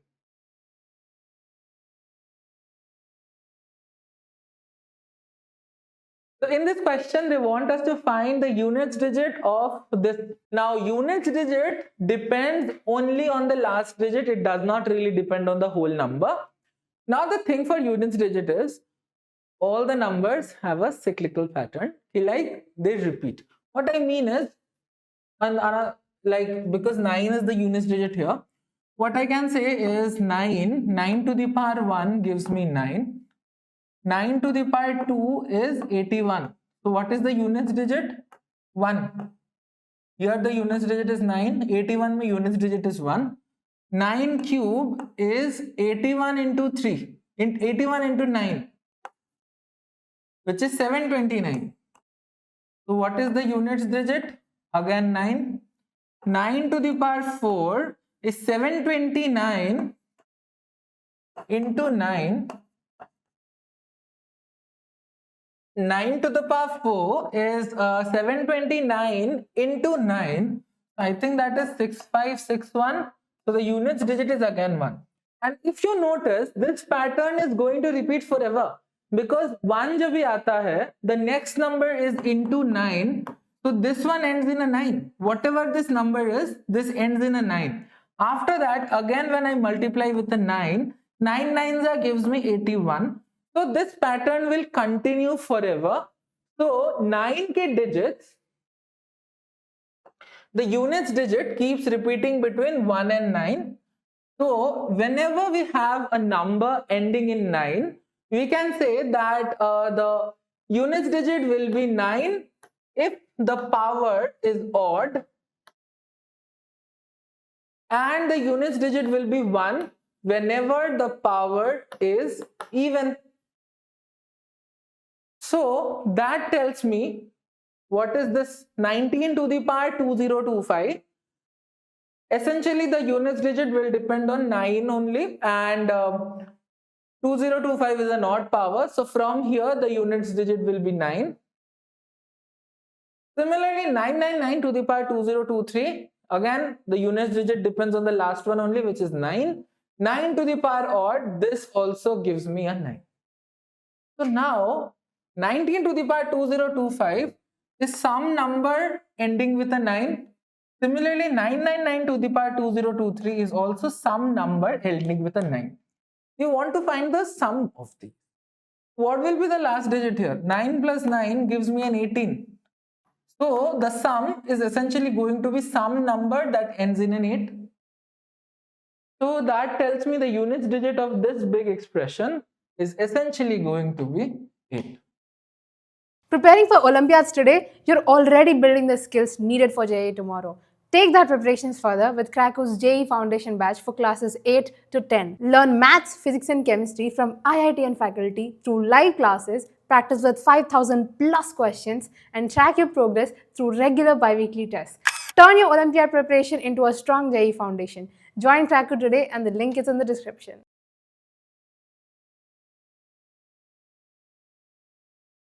In this question, we are told that n is a 2-digit number. When 6 is added to the tens digit and 2 is subtracted from the units digit, we get a 2-digit number which is equal to 3n. Then n is. So n is a 2-digit number. Let's say n is 10a plus b.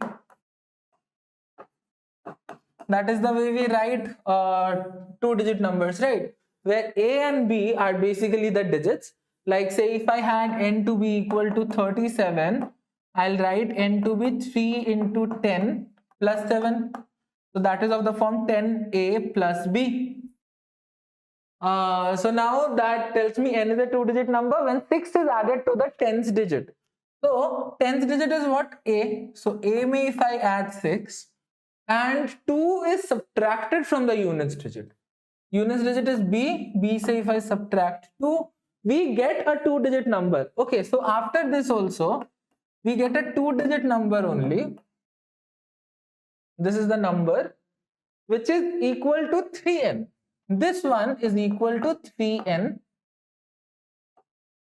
which is essentially 3 into 10a plus b, the original number. Then n is what? So we need to figure out the value of n. So what we can do is, we'll simplify it thoda sa first. And the second thing is, a and b are basically digits. So if a and b are digits, that means a and b ka values will basically lie from 0 to 9. They can't be anything more than that. So that will help us out a little bit. Let's solve this. This gives me 10a plus 60 plus b minus 2 is equal to 30a plus 3b. So 30a minus 10a, that gives me 20a. 3b minus b, that gives me a 2b. This is equal to 60 minus 2, which is 58. I can like just remove the 2 na. I get rid of the 2. That's 29. So I am left with what? I am left with 10a plus b is equal to 29. Okay, so I didn't really have to figure out the values of a and b. Essentially, I am left with 10a plus b, which is 29, and 10a plus b is actually n. So that gives me the value of n is 29.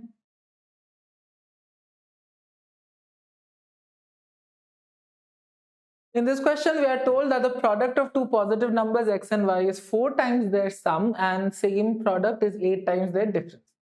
Product of two positive numbers x and y. So x plus y, sorry, x into y, xy is basically equal to 4 times their sum. So that is 4x plus y. And the same product is, so xy is 8 times the difference, and also it's given x is greater than equal to y. So I can write this is 8 x minus y.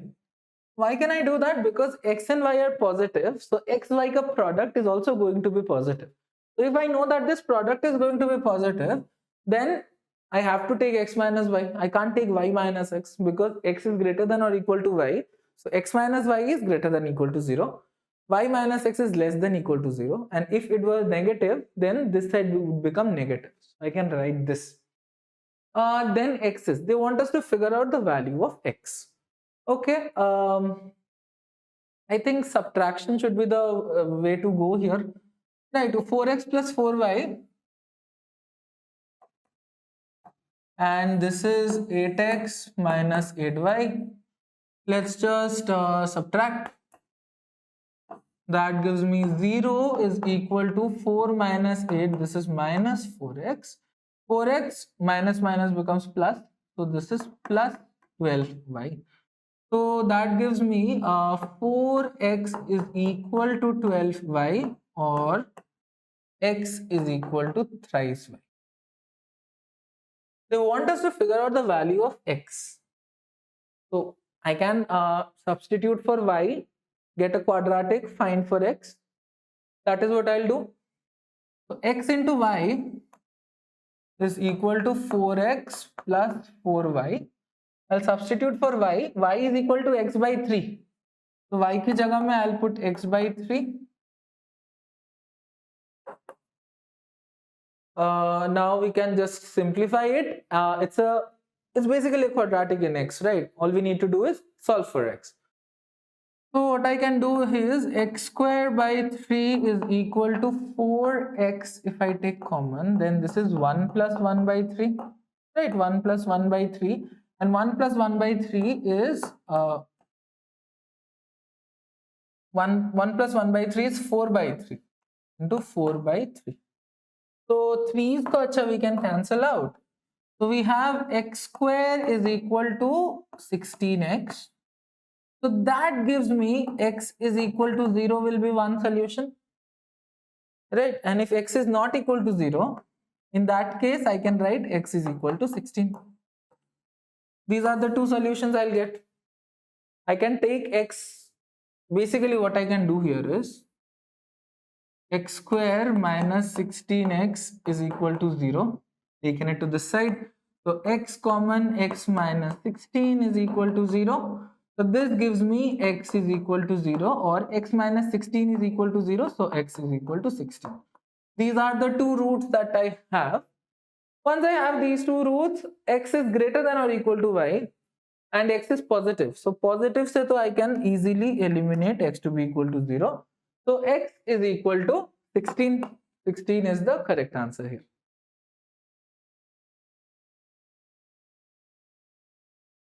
In this question, we are told that in the adjoining figure is a regular octagon. The measure of angle ADG, okay? ADG, this angle is what we need to figure out. Okay. Now, what are the things that I know about a regular octagon? Regular octagon, each angle will basically be equal to the sum of all the angles of a regular octagon.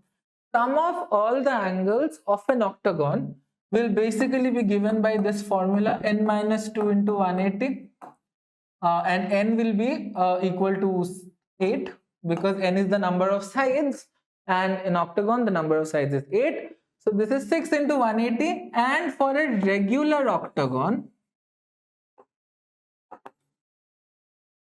each angle would basically be equal to this is 6 into 180 divided by 8, because all the 8 angles are equal. So sum ko equally divide karega sab mein. Simplifying this, 2 3s are 6, 2 4s are 8, 90, 45. So this is basically 135 degree. So each angle in the regular octagon is essentially 135 degree, which means what? Which means this angle is 135. This angle is 135. All of these angles are basically 135 degrees. Like this one also, this one also, this one also. Now, why did I do this? Basically, I wanted to find, if you know the property, then so you don't really need to. But the idea is this line is actually parallel to this line. Why? How can we show this? We can tell that because, see, it's a regular octagon. So this side is essentially equal to this side, which tells me that this GDEF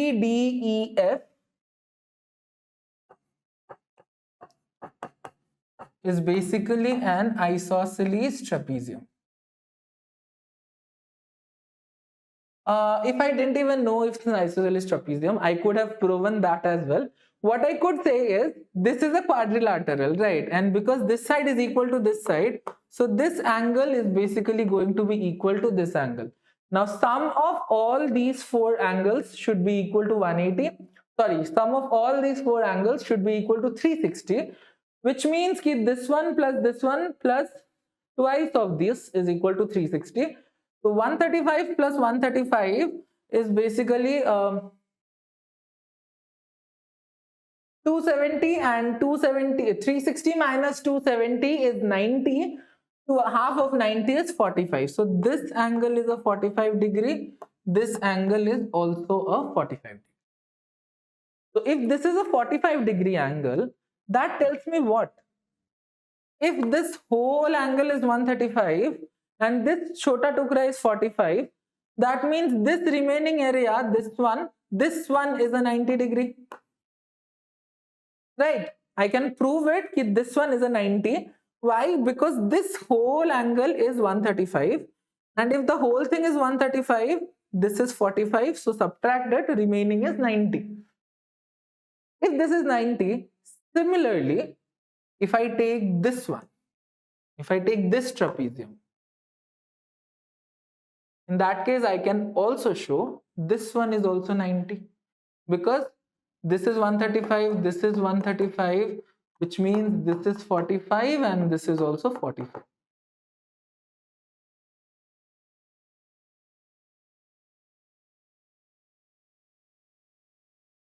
Now there can be multiple ways to approach this. One would be to say, okay, if I take this whole triangle, this whole quadrilateral like AHGD, in that case sum of all of it should be 360 again. This is 135, these are 90, so I can subtract and get this. Another thing would be, if I say this thing, this angle is also 135 degrees. So if this is 135, what will be this small angle? This small angle plus 45 degree plus 45 degree is basically equal to 135. So from here also I basically get this is 45 degrees. So what is the value of this, the angle that they want us to figure out? The value of this angle is 45 degrees. So the answer is 45.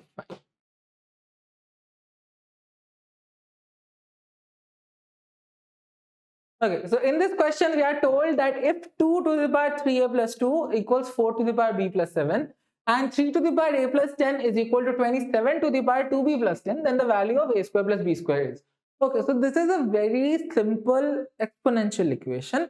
What we need to do is make the bases similar, then the powers are going to be equal.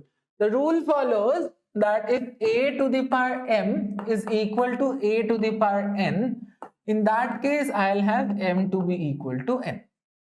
That is the rule, that is the exponents ka formula that we will be using here. Let's consider the first equation.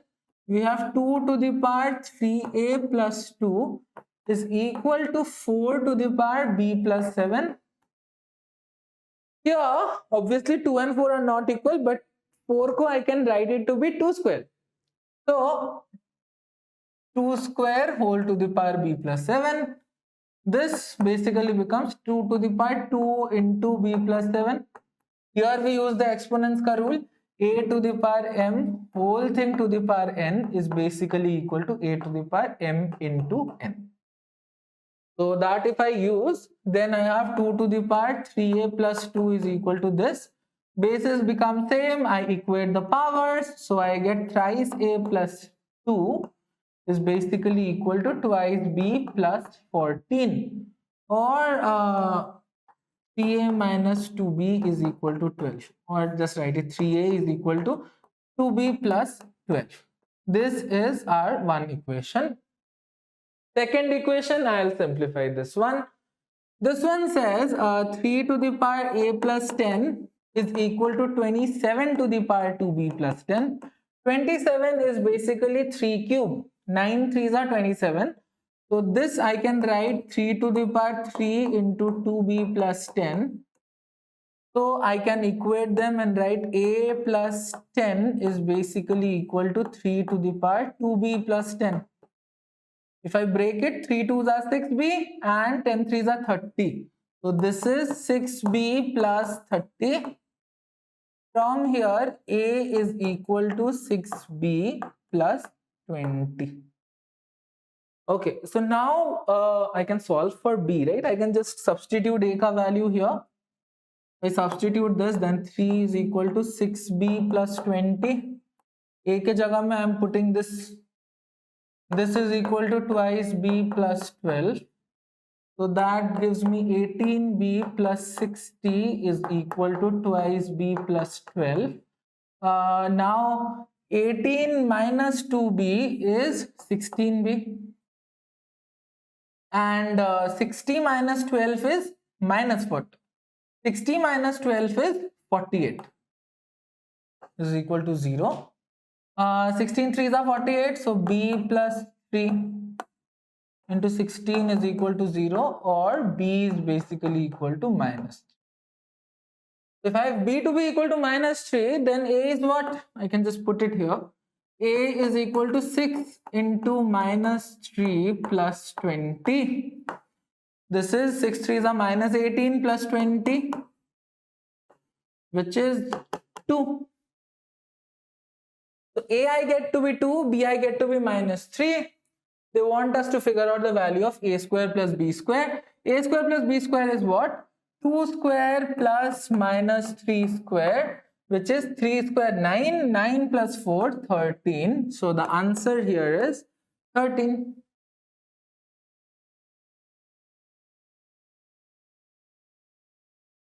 In this question, we are told that ABCD is a rectangle, AB equals 6 and AD is 10. E is a point on BC such that AE is 10. The area of the triangle ADE in square units is. Okay, so these are basically 10 units, 6 units. So we need to find the answer in square units. Fair enough. Let's go to the figure. This one is a rectangle. So all the angles are 90 degree, opposite sides are equal and parallel. AB is 6. If AB is 6, that means DC is also 6, because in a rectangle the opposite sides are equal and parallel. AD is 10, so AD is 10, so if this is 10, that means this whole thing is also 10.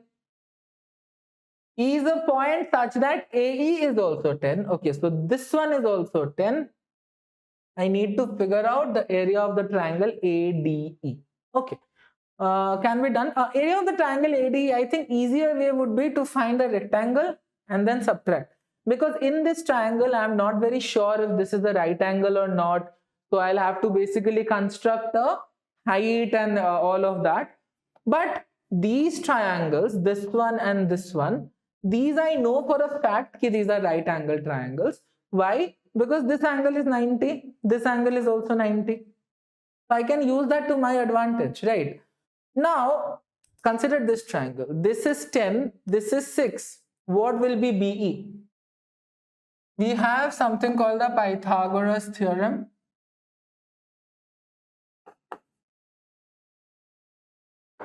In that, we say sum of the squares of the two sides is equal to the square of the longest side, only in the right angle triangle. In this right angle triangle, if I take BE to be equal to say x, in that case, I'll write AB square plus BE square is equal to AE square. That is the Pythagoras theorem. So AB square basically is 6 square and BE square, let's say it's x square, and AE is 10 square. 6, 8, 10 is basically a Pythagorean triplet. If you don't know, you can still solve this and say x square is basically 10 square is 100 minus 6 square, which is 36. 100 minus 36 is 64. 64 is 8 square. So basically x is equal to 8. If x is equal to 8, means BE, this length is 8. If the whole thing is 10 and this is 8, that means what? This has to be 2. Figure is obviously not to scale, right? So this has to be 2. Now if this is 2, again I can, okay, now I don't really need the Pythagorean triplet to find this, because I can just solve for it. What I can say is area of the triangle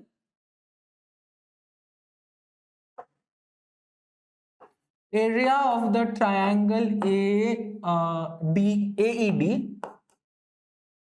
is basically what?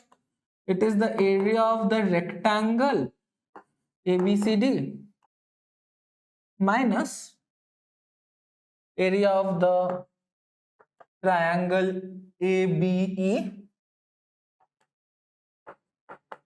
minus area of the triangle DCE. Now, what is the area of the rectangle ABCD? Rectangle ka area is base into height, or basically length into breadth.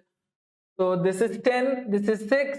The area of the rectangle is 10 into 6 minus ABE. ABE is a right angle triangle. So right angle triangle mein base, if I take 8 to be base, in that case height is 6.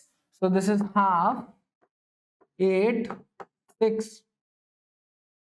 Same for DCE. DCE isme if I take base to be 6, then height is 2.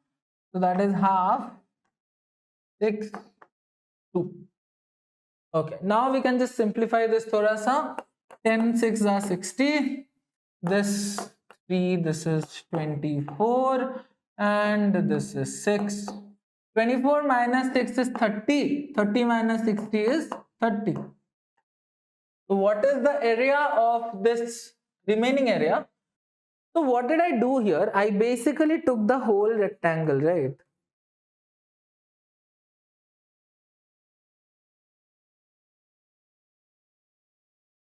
And from this, I essentially subtracted this area. And I also subtracted this area. So what was I left with? I was left with this area, which is what they wanted us to find. So the answer here is area of the triangle ADE in square units is 30.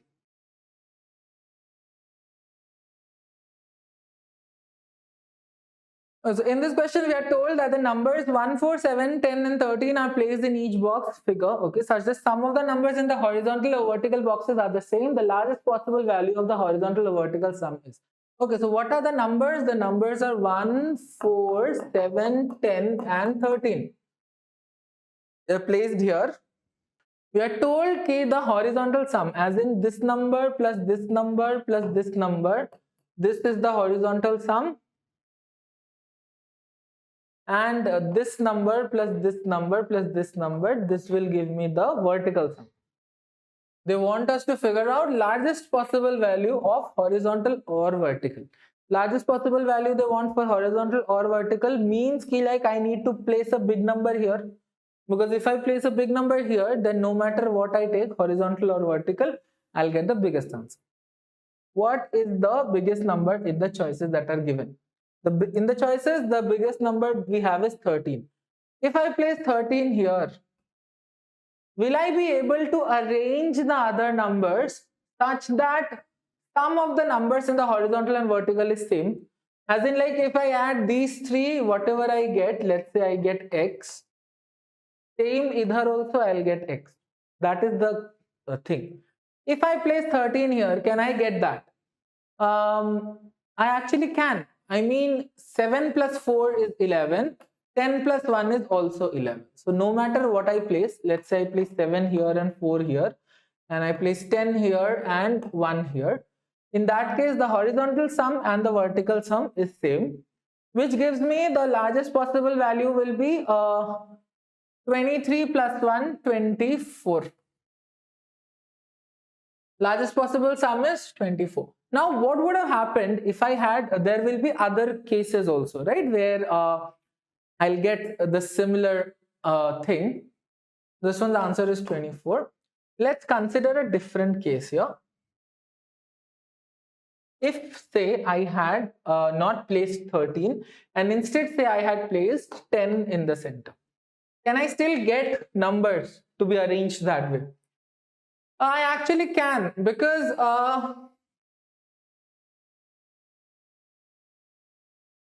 I can't. If I had placed 10 here, I would not have found arrangements, because 13 plus 1 is 14 and 7 plus 4 is 11. So that would not have worked. But if I place, say, something 7, if I had 7, then I can get something now, because 10 plus 4 is 14 and 13 plus 1 is also 14. In that case, I would have had something like this. In this case also, this, if you see, this is 21. This is also 21. So the sum remains same in this case as well. But, and there will be one more case as well. If I had taken 1, if I had placed 1 in the center, in that case also I would have gotten 10 plus 7, 17 and 13 plus 4, 17. So that is not the point. The point is they want us to find the maximum. And when do we get the maximum? We get the maximum when I place 13 here, because only in that case this is working on. the largest possible value we are obtaining. So 13, we place 13 at the center, and the largest possible sum is 24.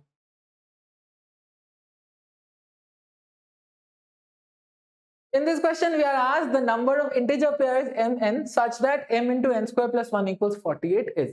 Okay, so obviously they are integers. So integers bolte to the first thing we should know, remember, is this one will divide 48, this one will also divide 48. Like both of these are basically factors of 48. Here m and n square plus 1, both of these are factors of 48. If they are not factors, then product of two numbers, if it's giving me a third number, then both those numbers have to be products, considering that they are integers. If they're not integers, then that is not true. So m to be a factor of 48 is a very easy thing. N square plus 1 to be a factor of 48, that is thoda sa challenging, and that is where we need to do the evaluation. Now 48 is what? If I do say 4, then that's 12. So that's 12 is basically 2 square into 3, and 4 is another 2 square. So 48 is basically 2 to the power 4 into 3. So the number of factors of 48, 2 square into 3, 48 is basically 2 square into 3. So I need to figure out the factors of 48. What will be the factors of 48? 48 ke factors will be 1, 2, 3, 4, 5 will not be a factor, 6, 8. Okay, so now I have reached the middle point. Why middle point? Because 6 into 8 is 48. So the remainings also will be that way only. Like 48 divided by 4 gives me 12. So 12 is a factor. Good. 48 divided by 3 is 16. So 16 is also a factor. 48 divided by 2 is 24. That is also a factor. And 48 divided by 1 is 48. So these are basically the factors of 48. The reason why we are only considering the positives here is because I want to evaluate for n square plus 1. And if you look into this number, you will realize that for any value of n, no matter n is positive or negative, n square plus 1 is always going to be positive. If this number is always positive, then what is the point of writing the negative factors? Because negative se to equate hi nahi karna hai. Negative to equate only we will not do. So what I get is, these are the factors of 48. N square plus 1 has to be one of the factors. So I can basically write n square plus 1 is equal to one of this. This means n square is equal to 1 minus 1, 0, 1, 2, 3, 5, 7, 11, 15, 23, 47. Are any of these squares? Because n square is equal to this. Are any of these squares? N has to be an integer. So I can't take a square root and write like 3 point something something. That won't work. Consider these from here. None of these are essentially perfect squares. All of this rejected. N square ka kya values bana? N square can be 0 or 1. That means n can be what? N can be 0 or plus minus. M never really proposed any restrictions as such. The only restrictions were proposed by this n square plus 1, because n has to be an integer, n square plus 1 has to be a factor of 48. So n ke how many values I get? I get 3 choices, like 3 values of n. So which means how many integer pairs will I get? N ke liye I'll get 3. I'll get m0, something 1 and something minus. If I put this to be 0, then m is basically 48. If I put this to be equal to 1, in that case this is 24. If I put minus 1, then also it's 24. I essentially get just 3 integer pairs. So the number of this one is 3.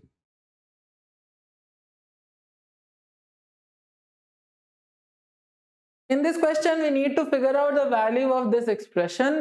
This one has all the powers of 3 essentially. Like 27 is 3 cube, 9 is 3 square.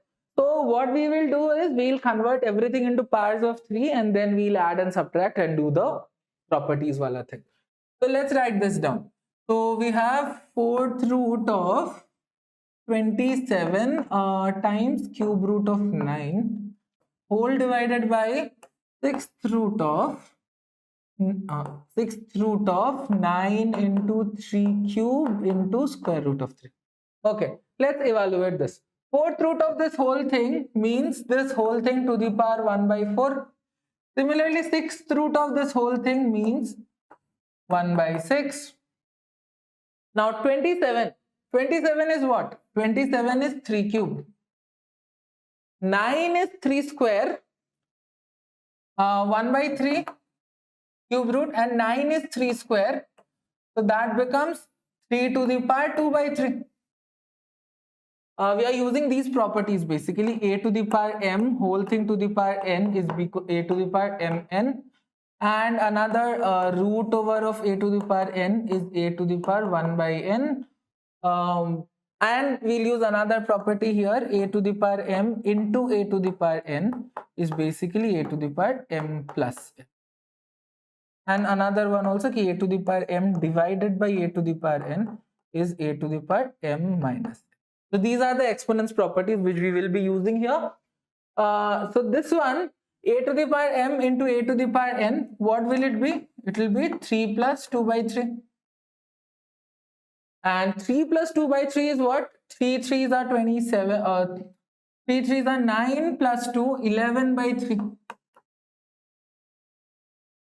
11 by 3 into 1 by 4. So what is the ultimate expression here? Ultimate expression is 3 to the power 11 by 12. So the numerator I simplified and wrote 3 to the power 11 by 12. Let's look into the denominator similar way. 9 is 3 square, 3 cube is 3 cube, and this one is 3 to the power 1 by 2. So this one is basically 3 to the power 2 plus 3 plus half, which is equal to 3 to the power 5 plus half. 5 plus half is 11 by 2. So this whole thing is basically equal to 3 to the power 11 by 2. Now 11 by 2 into 1 by 6. So here also I am left with 3 to the power 11 by 2. So numerator denominator essentially same. Cancel it out. What is the value of the expression? The expression ka value is 1.